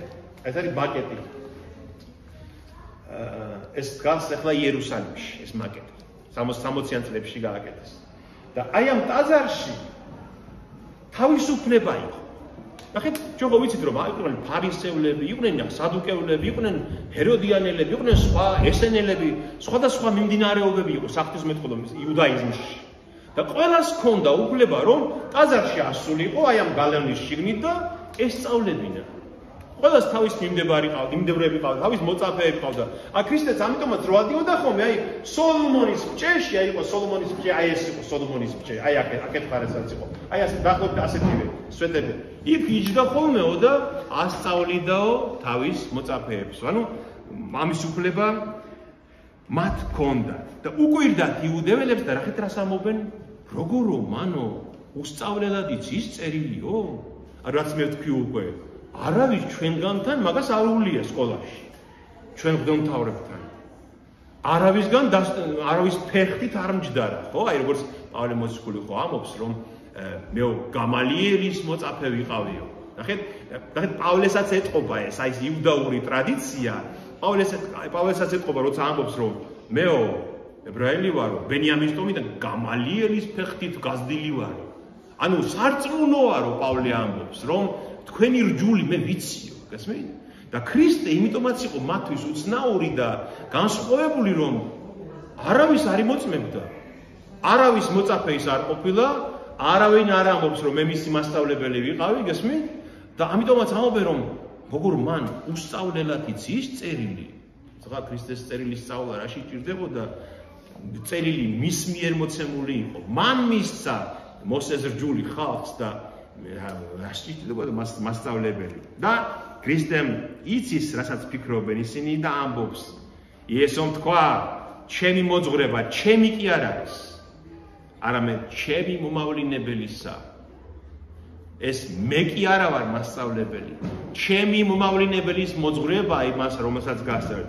თუ ვინმეს მისი საკუთარი ნების აღსრულება სურს, ის შეიცნობს ვისია ეს მოძღვრება ღმერთისგან არის თუ ჩემით ვლაპარაკობ. ნახეთ რა ამბობს? აი საიდან ბიბლია მაგალითად, აი ეს მუხლი ძალიან საინტერესო და მნიშვნელოვანი მუხლი. აი ბიბლია. ზოგიერთი ადამიანი ამბობს, რომ ბიბლია არის ზღაპრების წიგნი. აი მე მომისმენია. ინტელექტუალური ადამიანია, ძალიან მიიჩნეული ინტელექტუალური და ამბობს, რომ ბიბლია ზღაპრების კრებულია, ლეგენდების ზღაპრების კრებულია. მე ჩემ ყურით მაქვს მოსმენილი. ზოგიერთს წამს რო ღვთის სიტყვა ეს. რატომ არის რომ ზოგი ასე ფიქრობს და ზოგი ისე? რატომ? ის ვისაც წამს რო ეს მამა ღმერთის სიტყვა ჩვენთან გამოგზავნილი ასრულებს მის ნებას. გესმით? ვინ ცხოვრებაში ქრისტიანულად ცხოვრობს, მას ესმის რომ ეს ღმერთის სიტყვა. ის ვინც ამბობს რომ ეს ზღაპრებია, არც ერთი არ ცხოვრობს მისი ნებით. მისი ნების აღმასრულებელი არც ერთი არ არის. გესმით? ეს აუცილებელი წინაპირობაა. აი მე მაგალითად როცა პატარა ვიყავი 15-16 წლის და წავიკითხე და ამის გაგება მინდოდა, ხო? მე პარალელურად აი ჩემს თავზე გეტყვით, იმიტომ რომ ყველაზე კარგად ეს ვიცი. მე პარალელურად ვცდილობდი რომ 10 მცნება დამეცვა ზედმიწევრი. აი 10 მცნება ხო ჯერ ეს არის, ბევრი არ არის ხო იმ მცნებებთან შედარებით. მაგრამ მე გადავწყვიტე 16 წლის რო ვიყავი, გადავწყვიტე რომ მე 10 მცნება უნდა დავიცვა. და ვფიქრობდი ყოველ დღე, რომ აი ხო არ შემეშალა რამე, ხომ არ გადავარღვე, რამე ხო არ შევწოდე, გესმით? აი ვინც გადაწყვეტს რომ მისი ნება აი ასრულოს ცხოვრებაში, ის შეიცნობს ეს მოძღვრება ვისგან არის. ამას ამბობს ქრისტე. თქვენ მისი ნების აღმასრულებლები არ ახართ ეუბნება. მისი ნების აღსრულება არ გინდა და ამიტომაც ვერ იგებთ რომ ეს ვისგან არის ეს მოძღვრება. ვინც თავისით ლაპარაკობს, თავის დიდებას ეძებს, ხოლო ვინც თავისი მომავლინებელის ნებას ეძებს, ჭეშმარიტია და უსამართლობა არ არის მასში. ის ქრისტე ამბობს, რომ მე მხოლოდ ვინც მომავლინა მისი ნების აღსრულებას ვცდილობ. ადამიანური, ჩემი პირადი არაფერი არ არის იმ მოძღვრებაში, რომელსაც მე გიქადაგებ თქვენ, ხო? აი ეს განსხვავება მას შორის და მათ მოძღვრებს შორის. აი თქვენ რომ ნახოთ მიდრაში, თალმუდი, სხვა მათი წიგნები, ხო? ბიბლიის განმარტება იუდაური. აი გაგვირდებით, ხანდახან გაოცდებით. აი წერია რომ რაბი იეჰუდამ თქვა, რომ რაბი ისააკს უთქვია, რომ რაბიმ ესე განმარტა. გესმით? ანუ ერთი რაბი მეუბნება მე მიხსნის რომ იმას უთქვამს იმისგან მოსმენილი და იმისგან გაგებული. და ეს უკვე 3-4 როა დამოწმებული, 3-4 მოძღვარი სარწმუნოა. ეს მნიშვნელოვანია. და ქრისტე ლაპარაკობს და განმარტავს ჯულს და არსად არავის არ იმოწმებს. და ესენი გაოცებულები არიან, კაცო, ეს ვინ არის? საიდან მოვიდა ეს მოძღვარი, რომ არავის არც ერთ ავტორიტეტს, იმიტომ რომ მათ ყავდა ძალიან დიდი მოძღვრები. არც ერთ ავტორიტეტს არ იმოწმებს და თვითონ არის ახალგაზრდა მოძღვარი. ისინი მას ხო როგორც კაცს ისე უყურებენ, როგორც ადამიანს და ამიტომაც აი დღეს რო წავიდეთ მე-7 თავის ბოლოში მათეს სახარების რომ მოусმინესო, გაოგნებულები იყვნენ, რადგანო ლაპარაკობდა ისე როგორც ძალაუფლების მქონე და არა როგორც მათი მწიგნობრები და ფარისევლები. ხედავთ? ლაპარაკობდა რომ მე გეუბნებით ასე. მე გეტყვით ასე. ისე კი არა უნდა რომ აი რაბიმ ესე თქვა და მეც გიმეორებთ, არა. მე ვიცი რაც უნდა გითხრათ. აი ამიტომ იყო ქრისტეს ქადაგება განსხვავებული. და ქრისტე ეუბნება შემდეგ ასეთ რამას. განა მოსემ არ მოგცათ რჯული, მაგრამ არც ერთ თქვენთაგანი არ ასრულებს რჯულს, რატომ მეძებთ მე მოსაკლავად? ეს ძალიან მნიშვნელოვანი ადგილია, მე ცოტა მეტი ამაზე ვისაუბროთ. განა მოსემ არ მოგცათ რჯული და არც ერთი თქვენთაგანი რჯულს არ ასრულებთ. რატომ მეძებთ? რატო გინდა ჩემი მოკლა ეუბნება ქრისტე? მან იცის რომ მისი მოკლა უნდათ უკვე. ნახეთ რა ქრისტეს ლოგიკა რაში მდგომარეობს, რომ მისი მოკლა უნდათ შაბათის დარღვევის გამო. ხო? რომ მან შაბათს განკურნა კაცი, ამიტომ უნდათ მისი მოკლა. და ქრისტეს ლოგიკა რაში მდგომარეობს? კეთილ ხა უთხრათ, რომ ცოტა ჩუმად იყვნენ რა თუ შეიძლება. გარეთ ითამაშონ, შვენიერი ამინდია და გარეთ ითამაშონ. აი რაში მდგომარეობს ქრისტეს ლოგიკა? ნახეთ. შაბათს კაცი 38 წლის დამბლადაცემული კაცი წევს. იქ სადაც აუზის პირას, ხო? და ეს მივით ქრისტემ ნახა მისი გაჭირვება, მისი მდგომარეობა, ფაქტურად სიკვდილის პირას არის კაცი, ხო? იმ სამყაროში ადამიანები 50 წელს ცხოვრობდნენ ისედაც. ეს 38 წელია დამბლადაცემულია. აი რამდენი წელი იქნებოდა ახლა ის კაცი? ალბათ 50-ს გადაცილებული, ხო? რამდენ ხანს ცოცხლებდა კიდე ის კაცი? ძალიან ცოტა ხანს ალბათ, ხო? იმიტომაც ეუბნება ქრისტე, როცა განკურნა, რომ აღარ შესწოდერ უარესი არ დაგემართოს, რომ მალე ის მოკვდება ალბათ, მალე. და იმას ეუბნება სიკვდილის შემდეგ უარესი არ დაგემართოს, ამას გულისხმობს. მივიდა ქრისტე და აი ეს სიკვდილის პირას ყოფი კაცი განკურნა და ესენი ედავებიან, რომ რატომ განკურნეო? და ქრისტე ეუბნება ამას, რომ აი თქვენი სისასტიკეს დაუკვირდით. თუ თქვენ შაბათს იმ კაცის განკურნებასთან გაქვთ პრობლემა, მეც მომკლავთ. ფაქტობრივად თქვენ მკვლელები ხართ უკვე. თქვენ უკვე მკვლელები ხართ, იმიტომ რომ აი ამის გამო თუ თქვენ მე მოსაკლავად დამდებთ, რომ შაბათს განკურნე სნეული ადამიანი, იცოდეთ, რომ მკვლელი სულია უკვე თქვენში. რატომ მეძებთ მოსაკლავად? ესენი ეუბნებიან, რომ ეშმაკეული ხარ, ვინ დაგდებს შენ მოსაკლავად? ანუ იქიზდებენ ბრალს, რომ შენ ეშმაკი გართ გეუბნება მაგას, რომ ვინ მოსაკლავად დაგდებს ვინმე. ანუ შეშლილი ხარ, ამას ეუბნებიან. და უთხრა ქრისტემ, ერთი კეთილი საქმე თქვენ ქმენიო და ამით ყველას გიგვირთო. მოსემ მოგცა თქვენ წინა დაცვეთის მცნებაო.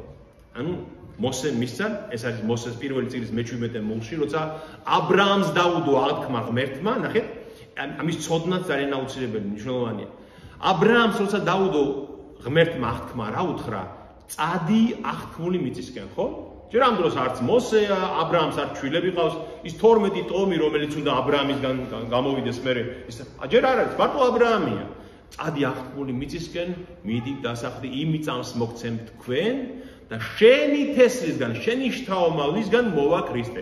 ამას აღუთქვამს ღმერთი აბრაამს, ხო? და უღონება, ოღონდ დაიცავით აღთქმა, ყველა მამაკაცმა წინა დაიცვითოს თქვენს ხალხში. რაც ნიშნავს, რომ სასქესო ორგანოზე აჭრიდნენ წინ კანს, ხო? ეს დაიცავთ, აუცილებლად ეუბნება ღმერთი აბრაამს და მართლაც აბრაამმა და წინადაცვეთა თვითონაც თავის შვილებსაც წინადაცვეთა და იმდენად მკაცრი იყო ეს წინადაცვეთის მცნება, ნახეთ, რომ ესეთი უცნაური ადგილია აღწერილი გამოსვლათა წიგნში. მინდა ეს ადგილი გაჩვენოთ. მოსეს როცა გავიდა აბრაამის შემდეგ 400 წელიწადი, ხო? და 400 წელიწადი და მოსე ცხოვრობს მიდიანის ქვეყანაში. მოსე გაქცეულია ეგვიპტიდან, მიდიანის ქვეყანაში მოძებნა ის ღმერთმა და უთხრა დააბრუნდი ეგვიპტეში, რომ ჩემი ხალხი გამოიყვანო მონობიდან, ხო? და მოსე მიდის გზაზე, ამ ღმერთის დავალებას და წერია გზაზე ღამეს რომ ათევდნენო, დაუხვდა მას უფალი და მოკლა დაუპირა მოსეს. მოკლა დაუპირა ღმერთმა. აიღო ციფორა მისმა ცოლმა, აიღო კაჟი და ჩუჩა წააჭრა შვილს და წინადაცვეთა შვილი. და ფეხებთან მოსეს ფეხებს შეახო ეს ხორცი და თქვა სისხლის ძე ხარ ჩემი და გაეცალა უფალი და გადარჩა მოსეს სიკვდილს. ღმერთმა მოკლა დაუპირა მოსეს, რადგან შვილი არ იყო მისი წინადაცვეთი. გესმით? ხო საშინელი ამბავია, ხო, მაგრამ ეს შეტანილია ბიბლიაში, სულ 4 მუხლია, მაგრამ ჩაწერილია, რომ ღმერთმა მოკლა დაუპირა თვით მოსეს იმის გამო, რომ მან არ დაიცვა ის აღთქმა აბრაამს, რაც დაუდო ღმერთმა და წინადაცვეთა არ გაუკეთა თავის შვილს და მოკლა დაუპირაო ეს რას ნიშნავს? ისიც რომ ალბათ მოსე ავად იყო ძალიან მძიმედ, როგორც ამბობენ იმ დროს და თვითონ არ შეეძლო რომ და წინადაცვეთა ჩაეტარებინა თავის შვილისთვის და ამიტომ დედამ აიღო და მოყვეთა ის ჩუჩა შვილს და მის მოსეს შეახო, რომ ვითომ მოსემ გააკეთა ეს. გესმით? ის სისხლიანი ის ჩუჩა მოსეს შეახო, რომ მოსეს ჩაეთვალა, რომ მან შეასრულა ეს. გესმით? ამდენ კაცრი იყო ეს აღთქმა. რატომ, როგორ გონიათ? წინადაცვეთა რატომ უნდა გაეკეთებინათ ებრაელებს? რატომ? იმიტომ რომ შთამომავლობა რითი მრავლდება, რითი ხდება? სასქესო ორგანოთი, ხო? და ყველა ებრაელმა სულნა ცოდნოდა, რომ მათი შთამომავლობა არის ძალიან მნიშვნელოვანი, ხო? სასქესო ორგანოზე რომ ჰქონდათ ეს ვთქვათ შრამი, ასე ვთქვათ. ეს ბეჭედი რომ სასქესო ორგანოზე ჰქონდა, ყველა მამრობიც ებრაელს მას უნდა ხსომებოდა რომ ჩვენი შთამომავლობა არის ძალიან მნიშვნელოვანი. რადგან ღმერთმა აღვიქვა რომ კაცობრიობის მხსნელი ჩვენი შვილიდან, შვილიშვილიდან ჩვენი შთამომავლობიდან მოვა. გესმით? ხანდახან ამას ლაპარაკობენ რომ აი იმიტომ რომ იქ ცხელოდა ძალიან და ის კანი ჰიგიენურად ეს სისულელია ეს ყველაფერი. არა, ერთადერთი მხოლოდ იმიტომ რომ მათ ხსომებოდათ რომ შთამომავლობა ებრაელებში არის ძალიან მნიშვნელოვანი, რადგან ქრისტე უნდა მოვიდეს მათი შთამომავლობა. გესმით? აი ამიტომ მისცა ღმერთმა წინადაცვეთის აღთქმა. და ამდენად მნიშვნელოვანი იყო ეს წინადაცვეთა, იმდენად მნიშვნელოვანი იყო რომ შაბათ დღეს თუ მოუწევდა და მერვე დღეს უნდა წინა დაეცვლითად შვილისთვის, ხო? ბავშვისთვის. შაბათი ხო უქმობის დღე იყო. წინადაცვეთის დროს უნდა აიღოთ დანა, აიღოთ წყალი, ხო, აიღოთ შესახვევი რაღაც, ხო? შრომა იყო ეს. შაბათს ხო არ შეიძლებოდა შრომა. თუ შაბათს მოუწევდა წინადაცვეთის დღე, შაბათი უნდა გაუქმებულიყო. იმდენად მნიშვნელოვანი იყო წინადაცვეთი. და ქრისტე ეუბნება, კაცო, თქვენ შაბათს ხომ წინადაცვეთის გამო შაბათს ხო აუქმებთ? იმიტომ რომ ეს აღასრულოთ. და მეს მთელი კაცი კვდებოდა. მთელი კაცი უნდა გადამერჩინებდა, როგორ შაბათს არ უნდა გამეკეთებინა ეს. თქვენ იმიტომ რომ ერთი სხეულის ერთი ადგილისთვის გეწამლათ, ანუ ერთი ადგილი მოგეკვეთათ, ხო? უნდა შაბათს არ ღვევდა. მე მთელი სხეული მოვკვეთე მას და გადავარჩინე და როგორ შაბათს არ უნდა გამეკეთებინა ეს. ხო, როგორი ლოგიკაა, ხო, ქრისტესი და ესენი მაინც ვერ იგებენ და ეუბნება ქრისტე იმის მიხედვით კი ნუ ჯით რაც გეჩვენებათ, არამედ მართალი ჟავრით განსაჯეთ. მე თქვენ აქ მოგიტანეთ აი ისევ აი მიდრაშიდან აი ეს მე მინდა გაჩვენოთ აი როგორ აზროვნებდნენ ის მისი მტრები, ძალიან მნიშვნელოვანი ამის ცოდნა. ნახეთ მიდრაში წერია ეს პირველი საუკუნის გადმოცემა, რომ იმპერატორ ადრიანესთან მისული იყო ერთხელ რაბი იეჰოშუა. იმპერატორი ადრიანე იყო პირველ საუკუნეში. ზუსტად იმ საუკუნეში, როცა ქრისტე ჯვარს აწვეს. აი როგორ აზროვნებდნენ ებრაელები, ნახეთ, დააკურა. ამას ებრძოდა ქრისტე ზუსტად. და ეს რაბი იჰოშუას უთხრაო იმპერატორმა ადრიანემ რომ მე უფრო დიდი ვარ ვიდრე თქვენი მოსეო. ეხლა რომაელები ესე კეთმაღლურად ელაპარაკებდნენ ებრაელებს თავისთავად და თქვენი მოსეზე დიდი ვარ მეო. რატომო ეს რაბი მკითხაოდ? იმიტომ რომ მოსე მკვდარიო, მე ცოცხალი ვარო და ხო წერია ბიბლიაში თქვენთან წერია ბიბლიაში იგავების წიგნში წერია რომ ცოცხალი ძაღლი უფრო კარგია ვიდრე მკვდარი ლომი. და მე ცოცხალი ვარ და მოსე მოკვდაო. რაბი მუთხრაო, იეჰოშუა მუთხრაო რომ შეგიძლია რომ გამოსცეო ბრძანებაო რომ რომშიო არავინ არ აანთოს ცეცხლის 3 დღის განმავლობაშიო. კიო როგორ არ შემიძლიაო თქვა იმპერატორმაო და გამოსცა იმ წუთში ბრძანება რომ 3 დღე ცეცხლი არ დამ. მეორე დღეს გამოვიდნენ და ნახეთო რომ კვამლი ამოდის სადღაც ცეცხლიანთიაო. და უთხრაო იმანო რა ამბავია რა ხდება იმპერატორმა გააგზავნა და უთხრესო რომ ქალაქის თავიო ავად გახდაო კვდებაო და ექიმა უთხრაო თუ ცხელწყალს არ დალევსო რაღაც ცხელი წყალი ჭირდებოდა წამლისთვის მოკვდებაო ამიტომაც ავანთეთო ცეცხლიო და უთხრა რაბი იეჰოშუა ხედავო შენ ცოცხალი ხარო მაგრამ მეორე დღეს შენი ბრძანება უკვე დაარღვიესო და მოსემ რაც იმის მე რაც მოსემ მოგცაო ბრძანებაო რომ შაბათს ცეცხლი არ დაანთოთო არც ერთ ებრაელსო შაბათს ცეცხლი არ დაუნთიაო შენ უფრო დიდი ხარ თუ მოსე უფრო დიდიაო ხო ერთი შეხედვით რა თქმა უნდა ეს ჯულის დაცვა ჩვენ ნახე როგორ ებრაელები როგორ ჯულის დამცველები იყვნენ მაგრამ ის რომაელი ხომ უფრო კარგი ადამიანია ამ დროს კვდება კაცო ის ადამიანის ქალაქის თავი და იმპერატორის ბრძანება უფრო მნიშვნელოვანია იმ კაცის სიცოცხლეზე გესმით აი თვით წარმართიც კი რომაელი უფრო სწორად აზროვნებს ვიდრე მცნებების დაცვაში გაჭედილი იუდეველები ხდებით აი ამაზე ეუბნება ქრისტე რომ ადამიანია თავარი ამიტომ რომ არც ერთი თქვენგანი არ ასრულებს რჯულს რადგან რჯული ადამიანისთვის არის ადამიანის გადასარჩენად მოეცა რჯული გესმით და ქრისტე ეუბნება არც ერთი თქვენთაგანი არ ასრულებს რჯულს იმიტომ რომ ადამიანი არ გიყვართ აი ამას ეუბნება მოგასაგებია ლოგიკა რას ეუბნება ქრისტე ხოლო ზოგიერთი იერუსალიმელი ამბობდა ეს ხომ არ არის ვისაც მოსაკლავად ეძებენო აი ბეთესდას აუზის დროზე განკურნების დრო ამო აჰა აშკარად ლაპარაკობს და არაფერს ეუბნებიან ნუ თუ მართლაც ცნეს თავრებმა რომ ეს არის ჭეშმარიტი ქრისტე მაგრამ ეს ვიცით სადაურიაო ნახეთ ახლა როგორ მსჯელობენ იუდეველები ეს ყველაფერი ხდება ტაძარში გესმით აი ტაძარში კარვების დღესასწაულია გარშემო სულ კარვები აქვს გაშლილი და აქ ტაძარში მიდის მსჯელობა ქრისტეზე ეს ვიცითო სადაურიაო და ქრისტე რომ მოვაო არ გვეცოდინებაო საიდან არის ისო რას გულისხმობენ ეს ვიცით კაცო რომ გალილეაში გაიზარდა მამამისი ხურო იყო დედამისი მარიამია ძმები ყავს ტაძარშიც რეესტრი ჰქონდა თქვა რეესტრი სადაც ჩაწერილი იყო ყველა ვინ ვისი ტომიდან იყო ვინ ვისი შვილი იყო იმიტომ რომ აღწერა ძალიან მნიშვნელოვანი იყო უბრალოდ მესიის მოლოდინის გამო ძალიან მნიშვნელოვანი იყო აღწერა ისრაელში ეს ვიცითო კაცო სადაურიაო და ქრისტე როცა მოვაო მასზე არ გვეცოდინება სადაურიაო რას გულისხმობენ ნახეთ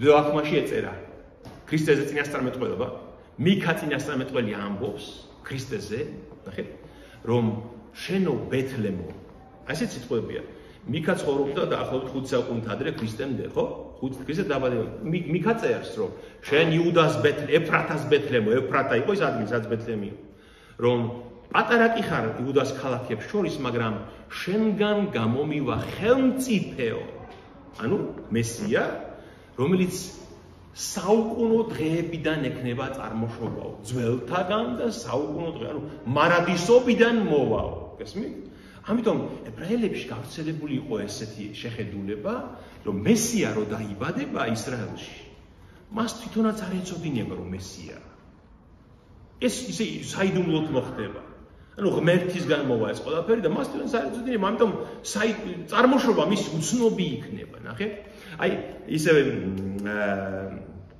იქიდან მინდა ძველი წიგნებიდან მინდა გაგახსენოთ ნახეთ არის იყო ასეთი იუსტინე მარტვილი იყო ასეთი დიდი ეკლესიის მამა მესამე საუკუნეში და იმას აქვს ესეთი თხზულება, არსებობს ესეთი თხზულება იუსტინეს საუბრები ტრიფონ იუდეველთან.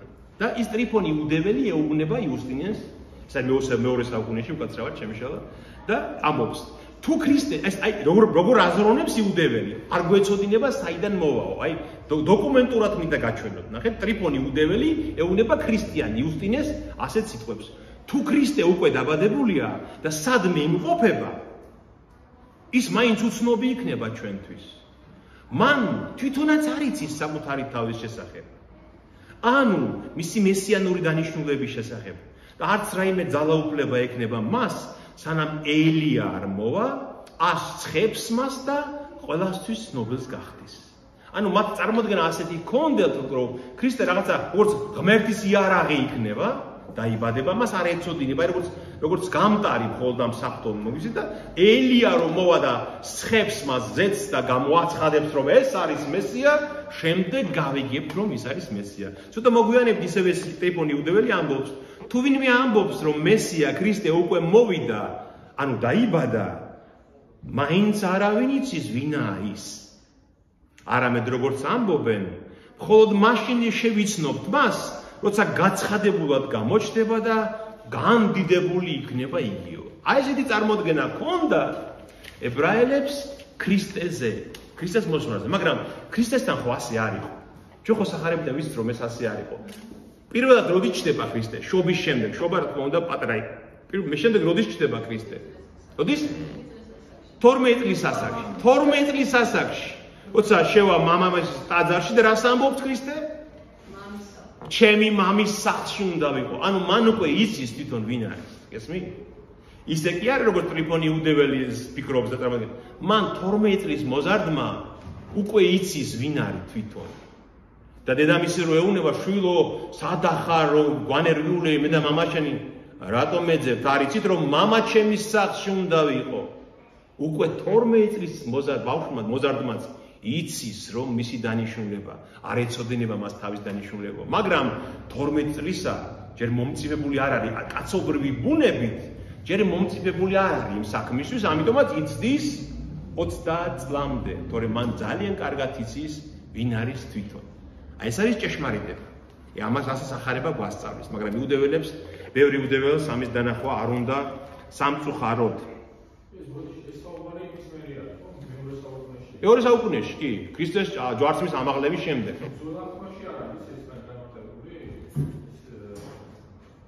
ძველ აღთქმაში არის ნაწინასწარმეტყველები, რომელ ქალაქში უნდა დაიბადოს, რომელი შტოდან უნდა მოვიდეს, როგორ?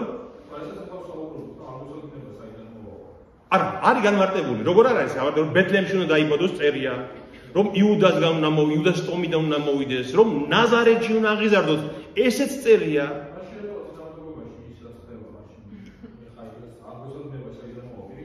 იმიტომ რომ სტარი წარმოდგენაა ხალხში, იუდეველებში არის სტარი, წერილს არ იცნობენ კარგად და წარმოდგენა აქვს სტარი, ცოტა რაც მისტიკური წარმოდგენა აქვს მესიას. ისე კი არა, წერილს კი არ უსმენენ, რას ამბობს წერილი. არამედ სტარი წარმოდგენა აქვს. შეცდომაა მათ, მეტი არაფერი. ხო? ადრე?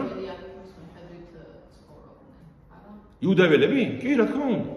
კი. ესე ეწერა, მაგრამ ასწნობდნენ მას. არ იცნეს, უბრალოდ როგორ არა ზოგი ებრაელებმა როგორ არის ეს პეტრე და პავლეს ებრაელები უნდა მათ იცნეს, ხო? ვინც წერილი შეიცნო და ამოიკითხა სწორად, მათ იცნეს. მისმა მოციქულებმა, მაგრამ და სხვებმა, ხო, ბერო.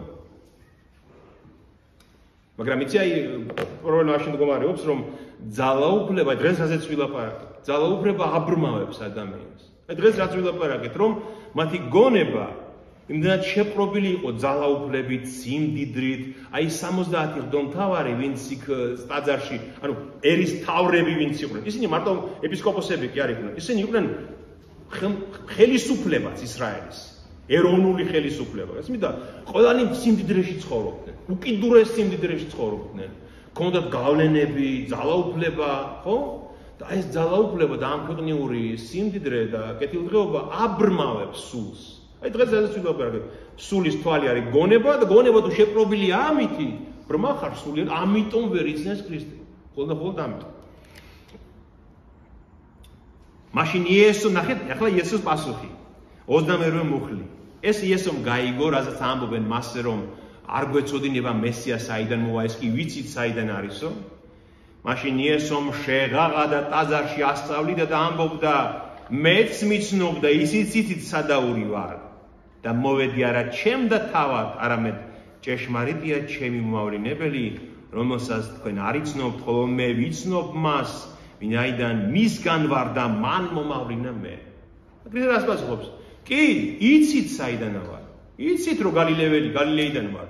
იცით რომ ნაზარეთიდან ვარ. იცით რომ ბეთლემში დავიბადე. ეს ყველაფერი იცით, მაგრამ ჩემი მომავლინებელი არ იცით ვინ არის. ანუ ახეთ ორ ბუნებას ვხედავთ უკვე მისას. კაცობრივი ბუნება იციან მისი საიდან არის, მაგრამ ჩემი მომავლინებელი სხვა არის ამბობს ქრისტე. ღვთაებრივი ბუნებით, ღვთაებრივი პიროვნება და ღვთაებრივი ბუნება მამა ღმერთისგან მოვიდა და ეს თქვენ არ იცით საიდან მოვედი მე. გესმით? ამას საუკუნეები დასჭირდა მის შეცნობას, რა თქმა უნდა, სანამ ეს დაიწერა მწამში, სანამ ეს ჩამოყალიბდა როგორც სწავლება, მაგრამ სახარებაში ამის ყველაფრის ფესვები.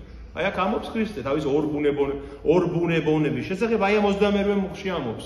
მიცნობთ საიდან ვარ, მწიერად, მაგრამ ჩემ მომავლინებელს თქვენ არ იცნობთ.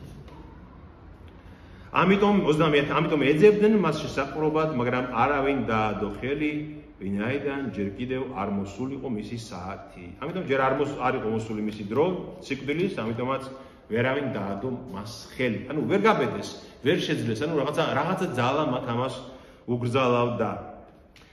31 მოხდა და ხალხში მრავალმა იწამა იგი და ამბობდნენ, როდესაც ქრისტე მოვა, თუ უფრო მეტ სასწაულს მოახდეს, ვიდრე ამან მოახდინაო.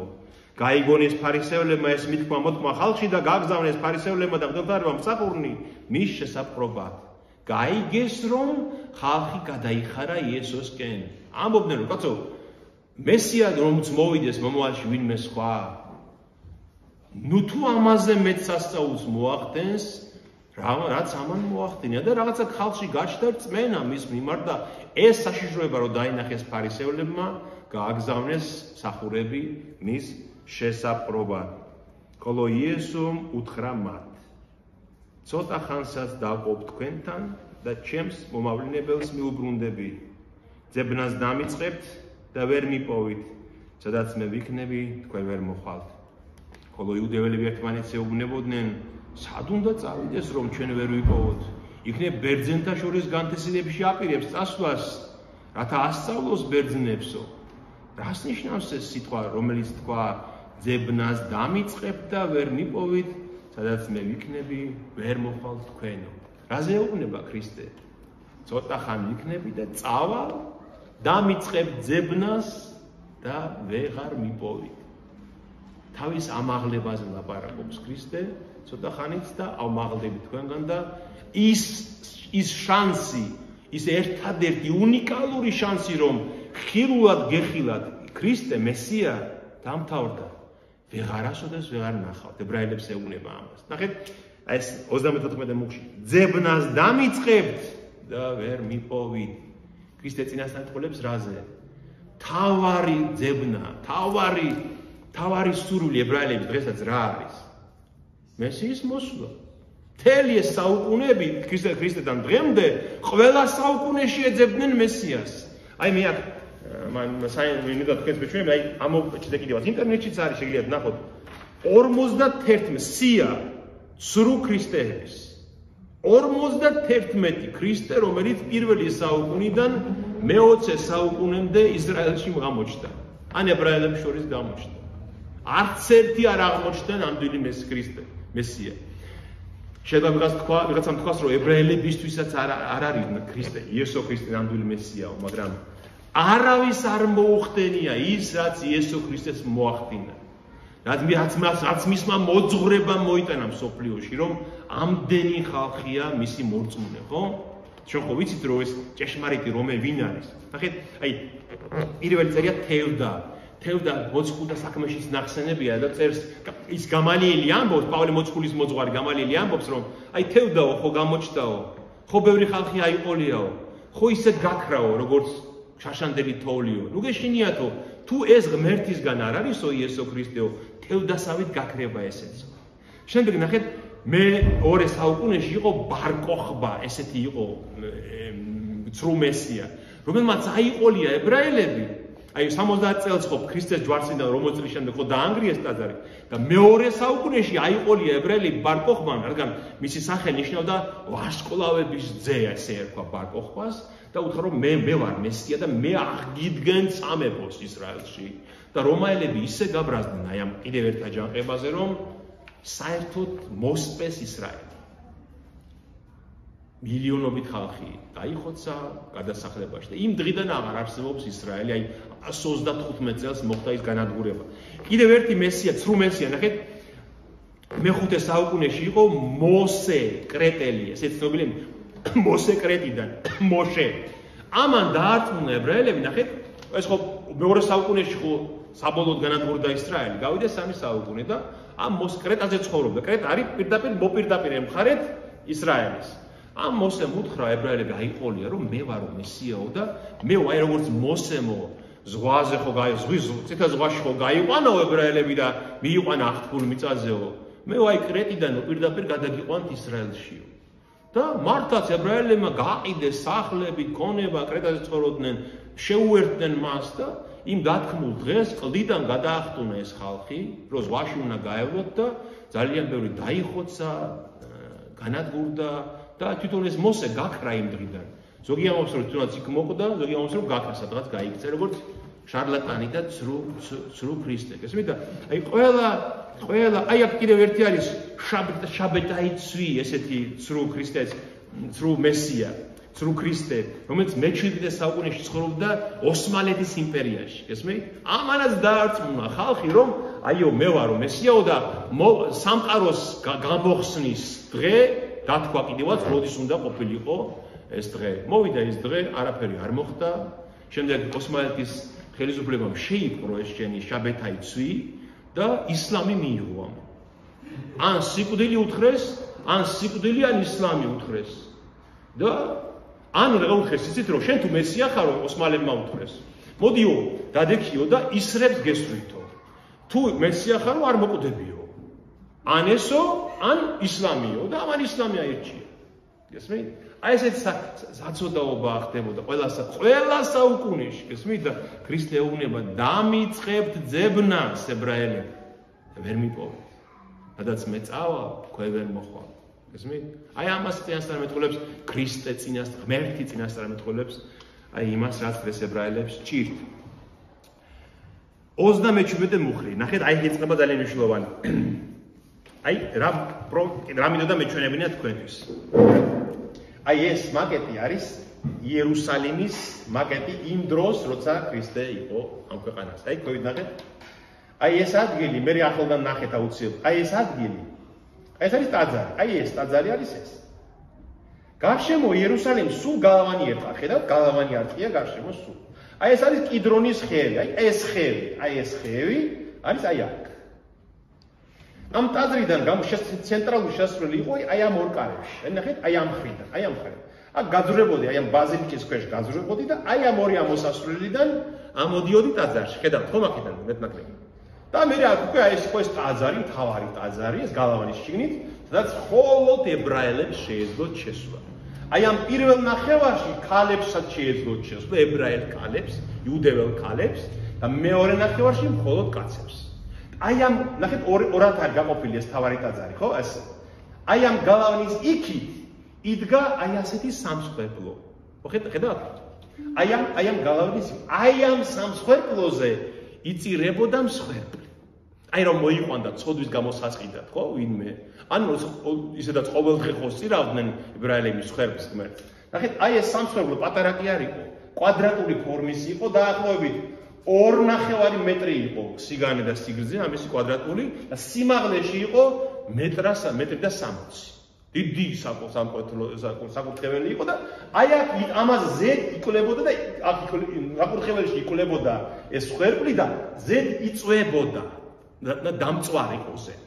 ესეთი გისოსებიანი რკინის ის ქონდა და ამაზე დებდნენ და აი აქ იწვებოდა. ნახეთ, 4 რქა ქონდა კუთხეებში, როგორც ღმერთის ძლიერების სიმბოლო.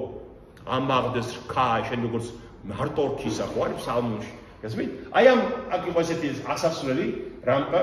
აი ამაზე ადიოდა მღვდელი და აი აქ იწვებოდა მსხვერპლი. ნახეთ?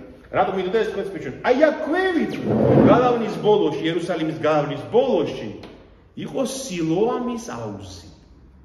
აი ტაძრიდან რომ გამოხვიდოდი, აქედან რომ გამოხვიდოდი, რომ ჩასულიყავი სილოამის აუზზე, დაახლოებით 600 მეტრი უნდა გაგევლო დაახლოებით, აი ჩამოხვიდოდი ქვევით და აი ამ გიჰონის წყარო შემოდიოდა აი ამ გალავნის ქვევიდან, გვირაბი იყო გათხრილი და აი ამ სილოამის აუზში გროვდებოდა. ამიტომ ეს იყო ერთ-ერთი მომარაგება წყლით იერუსალიმის. ჩვენ რატომ არის ახლა საინტერესო ეს სილოამის აუზი?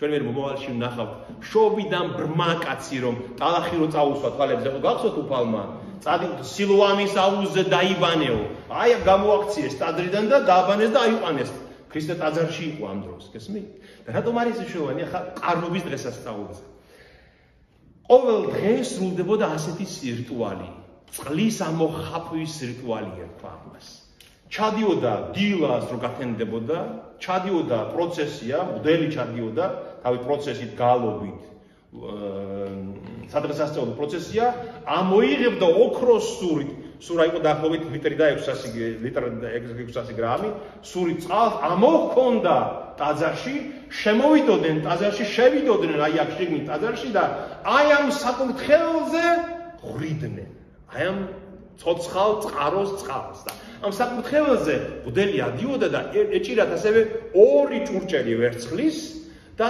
ამ ჭურჭელში ღვიდნენ ამ წყაროს წყალს და ქვევიდან ნახრეთი ჰქონდა ამ ჭურჭელს და გამოდიოდა ეს წყაროს ანკარა წყალი და იღვრებოდა საკურთხეველს.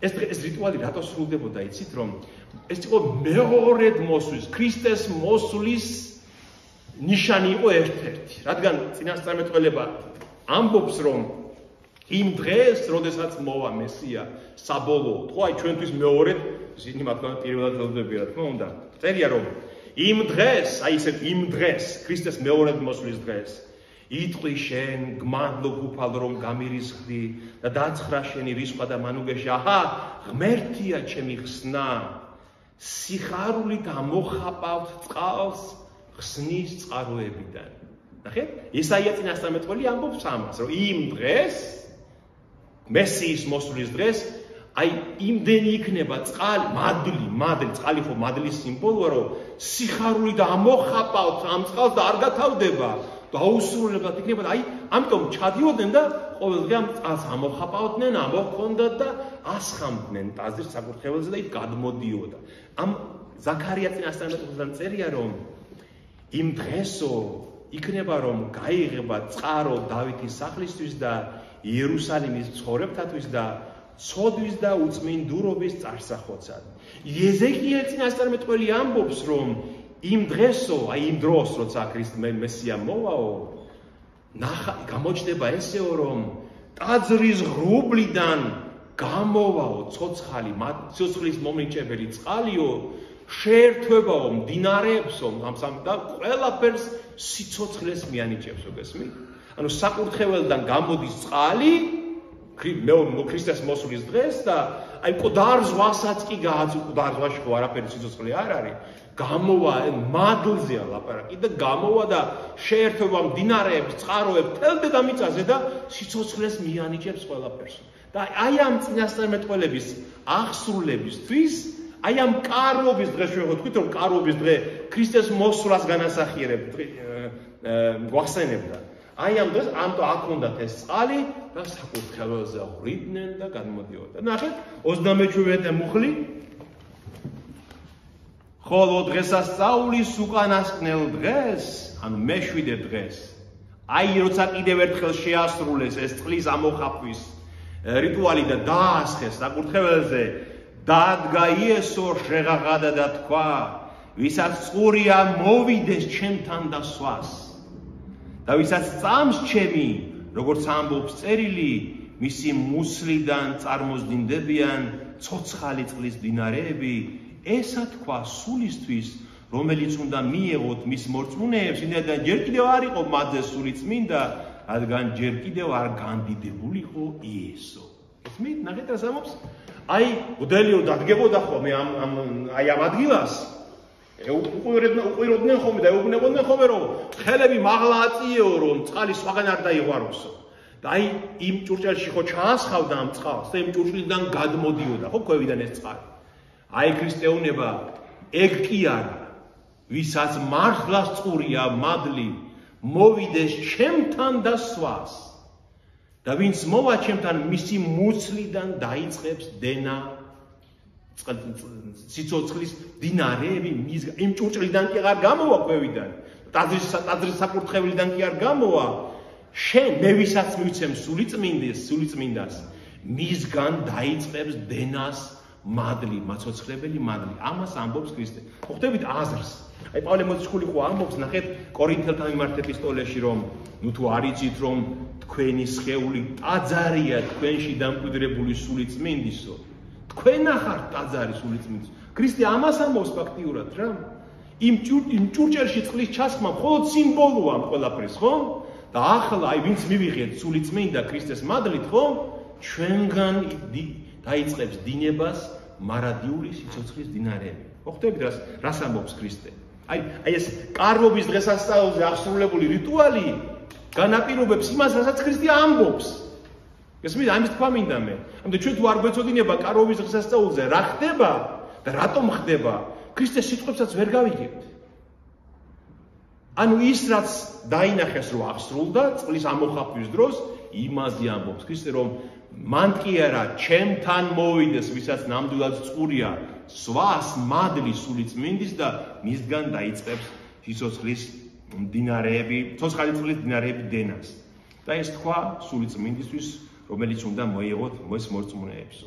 ეს რომ გაიგონესო, ბევრმა თქვა ხალხში, ეს არის ჭეშმარიტ და წინასწარმეტყველი. ანუ მეხუთე წიგნ რჯულში, ანუ მოსეს მეხუთე წიგნში ნათქვამი, რომ წინასწარმეტყველს, როგორიც მე ვარ, თქვენი წიაღიდან, თქვენი მოძმეებიდან დაგიდგენ თუფალი, მას უსმინეთ. გესმით? მოსემ თქვა ეს, რომ თქვენი წიაღიდან ჩემს გავს წინასწარმეტყველს დაგიდგენ ღმერთი, მას უსმინეთ და თქვენს რომ ეს არის ნამდვილად. აი ის, ვინც მოსემი წინასწარმეტყველა, ეს არის. მეორენი ამბობდნენ ეს ქრისტეაო, ხოლო სხვები ამბობდნენ, განა ქრისტე გალილეიდან მოვაო.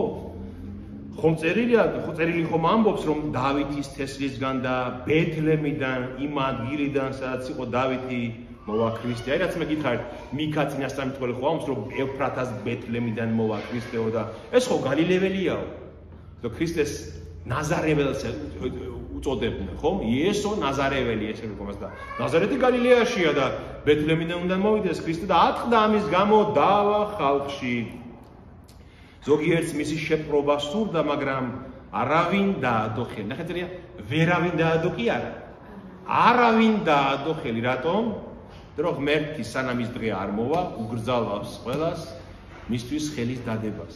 გესმით? ღმერთმა წინასწარ განაჩინა, როდის უნდა მოხდეს მისი ჯვარცმა. მაშინ მივიდნენ მსახური მღვდელმთავრებსა და ფარისევლებთან და უთხრეს მათ, რატომ არ მოიყვანეთ იგი? ანუ დასაჭერად ხო გააგზავნეს ჯარისკაცები და ლევიანები. და უთხრეს, რატომ ცარიელები, რატომ მოხვედით, რატომ არ მოიყვანეთ იგი? მსახურებმა მიუგეს, არასოდეს კაცს არ ულაპარაკია ისე, როგორც ლაპარაკობს ეს კაცი. აი ეს ღვამს რომ მადლს სულიწმინდისას მე მოგცემ. ადასტურებს ის რომ კაცო მივიდნენ ეს ჯარისკაცები, ეს ტაძრის მსახურები და ესე იგი ხელებს ჩამოყრილები უკან წამოვიდნენ, იმიტომ რომ ვერ მოკიდეს ხელი, ვერ შეახეს ხელი. აი ვერ გაბედეს, იმიტომ რომ თვითონაც კი მიხვდნენ რომ ეს რაღაცა სხვა რაღაცას უყურებენ. გესმით? მათთვის ეხლა რა იყო, არ სწამდათ ქრისტესი არც არაფერი, მაგრამ არასოდეს არ ულაპარაკია კაცს ისე, როგორც ლაპარაკობს ეს კაცი და ამიტომ ვერ შეძლეს. და ფარისევლებმა უთხრეს, ნუ თუ თქვენ შეცდით, ნუ თუ მთავართაგან იწამამ ვინმე მისი ან ფარისეველთაგან. ნახეთ რას ამბობენ, ანუ ამ უსწავლელი კაცის თქვენ როგორ შეიძლება რომ იწამოთ? გესმით? აი ამას ამბობენ ესენი. მათ ხომ ეს ამ პარტავნული წარმოადგენა აქვს საკუთარ თავზე, რომ ისინი ნასწავლი მოძღვრები არიან, ავტორიტეტული მოძღვრები არიან და როგორ თქვენ ფარისევლები და ნასწავლი წიგნობრები რომ იწამეთ ამისი ამ უსწავლელი კაცის? მაგრამ ძალიან ბევრმა იწამა, ხო? მე-12 თავში რომ ძალიან ბევრმა სინედრიონიდანაც იწამა მისიო. მაგრამ ეს ხალხი, რომელმაც არის ის რჯული დაწყევლილია, თქვენ კი არა, შეიძლება აი ამ დაწყევლილმა ხალხმა კიდე შეიძლება ამათმა იწამონ, რომელმაც რჯული არ იციან და თქვენ როგორ კადრულობთ, რომ თქვენ რომელიმეც გწამთ ამ უსწავლელი კაცის. და ნიკოდემუსმა, რომელიც ღამით მივიდა მასთან, თვითონაც ერთმა მათგანმა უთხრა, ანუ მღვდელმთავარმა ნიკოდემუსმა უთხრა, განარჩენი რჯული განსჯის კაცს თუ წინასწარ არ მოусმენს და გაიგებს რას აკეთებს იგი. ნიკოდემუსი შეეწინააღმდეგა პირველად უკვე მათ, ნახეთ უკვე ჩანს რომ ნიკოდემუსი უპირისპირდება მათ. მოსეს რჯულში იყო მეხუთე წიგში იყო რომ მოусმინე დიდს და მცირეს ერთნაირად. აი მოსეს პირდაპირ ეუბნება. განსაჯე სამართლიანად. მოусმინე შენი მოძმეებიდან ყველას ერთნაირად სანამ განაჩენს გამოვიდა და ნიკოდემუსი ეუბნება. როგორ ჩვენ რჯულში არ გვიწერია ეს? რომ არ უნდა გკითხოთ, არ უნდა მოусმინოთ რას ლაპარაკობს კაცი სანამ განსჯით. და კიდევ დაპირისპირება არის რომაულთან, ნახეთ, რომაული სამართალი უსაზღვროდ სამართლიანი იყო, მაგრამ რომაული იურისპრუდენცია იმ დროს. ესე ნიკოდემუსი ეუბნება, კაცო, რომაელებზე ნაკლები ვარ ჩვენ? ჩვენ ღვთის სამართალი გვაქვს, მათ ამ ქვეყნიური სამართალი და ჩვენ როგორ თუ ასე უსამართლოდ მოვექცევით ადამიანს, რომელსაც არ მოგვისმენია. მე შემდეგ თავებს როცა გამმარტავ, მოგიტანთ იმას და მინიმუმ 22 კანონი დაარღვია სინედრიონმა რჯულიდან, როცა ის მათ გაასამართლეს ქრისტე. მინიმუმ 22 წესი, რაც მოსეს რჯულში ეწერა და არ უნდა გაეკიდა. მაგალითად, ძალიან ცნობილი წესები. არ უნდა გაესამართლებინათ ღამით გაასამართლეს, კაიაფასთან. არ უნდა გაესამართლებინათ კერძო სახლში გაასამართლებინეს. უნდა მოესმინათ მისთვისაც, არ მოусმინეს. არ უნდა შემოეხია ტანსაცმელი მღვდელმთავარს, არ შეიძლებოდა ეს და ძალიან მრავალი წესი, რომელიც მათ დაარღვიეს. არ შეიძლებოდა განაჩენის გამოტანიდან იმავე დღეს არ შეიძლებოდა დასჯა ადამიანის. უნდა დრო გასულიყო. იქნება რაღაცა ხდება კიდე. იქნება ვინმე მოწმე მოდის და უნდა შეიცვალოს განაჩენი, გესმით? იმავე დღეს მოკლეს, იმავე ღამე გაასამართლეს, დილას 9 საათზე ჯვარს აცვეს. წარმოგიდგენიათ?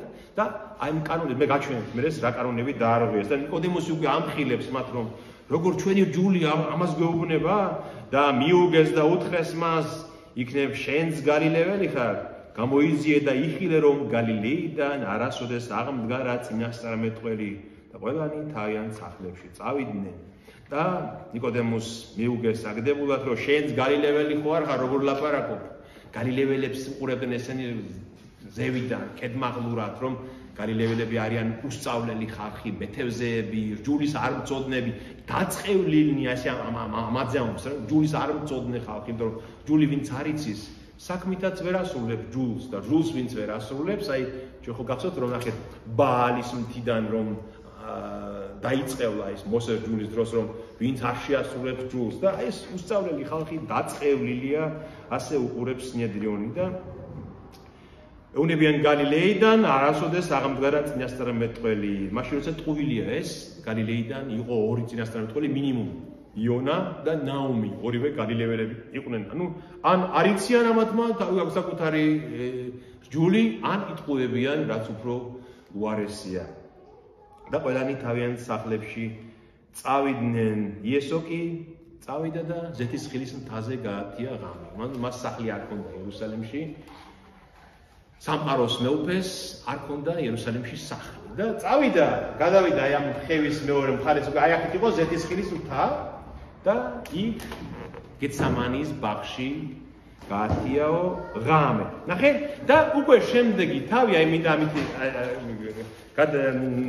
რა გველოდება შემდეგ დასკვნასავით მინდა ჯერ ის გავაკეთოთ, ნახეთ. ძალიან მნიშვნელოვანი ადგილი. აი ამ მეშვიდე დღეს ერქვა დიდი ოსანას დღე.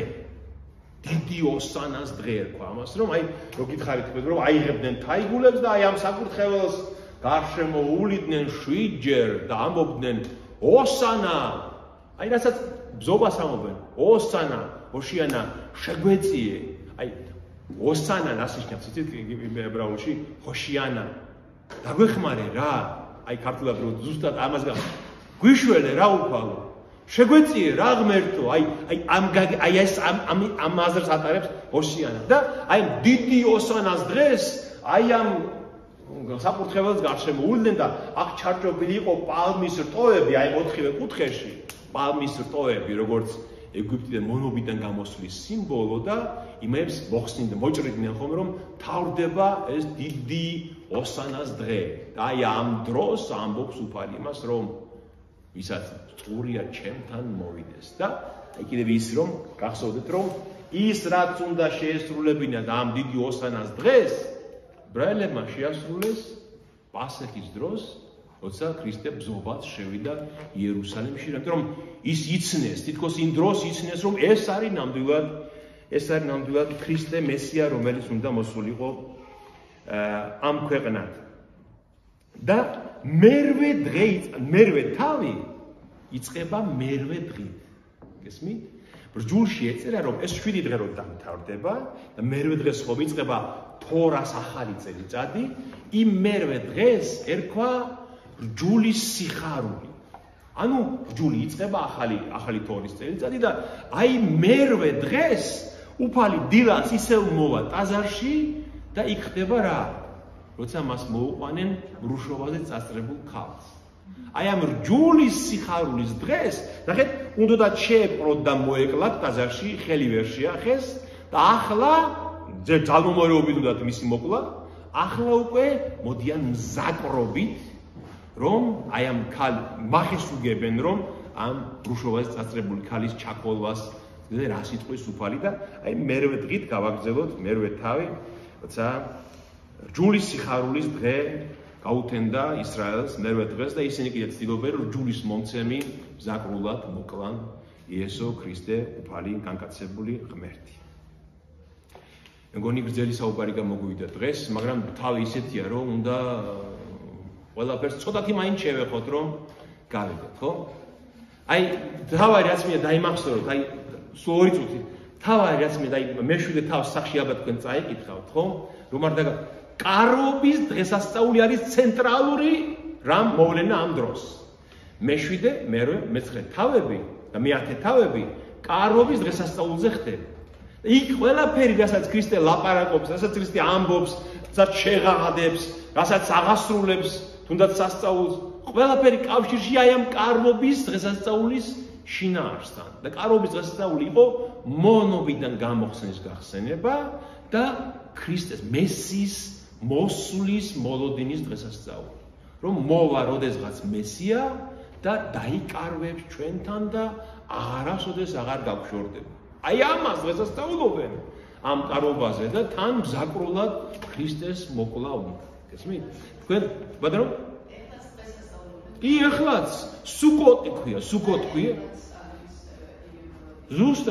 ზუსტად სუკოტი ქვია დღესაც ებრაელებს სექტემბერ-ოქტომბერში აქვს ეს დღესასწაული, როცა მოუწევს, ხო იცვლება ცოცხლად და კარვებს ახლაც აგებენ და საზოგადოებრივ ადგილებში დიდ კარვებს აშენებენ ხოლმე ამ მწვანე ფოთლებით და იქ შედიან დღესასწაულობენ, ჭამენ, სვამენ. ბატონო? არა, ტაძარი აღარ არსებობს. ამას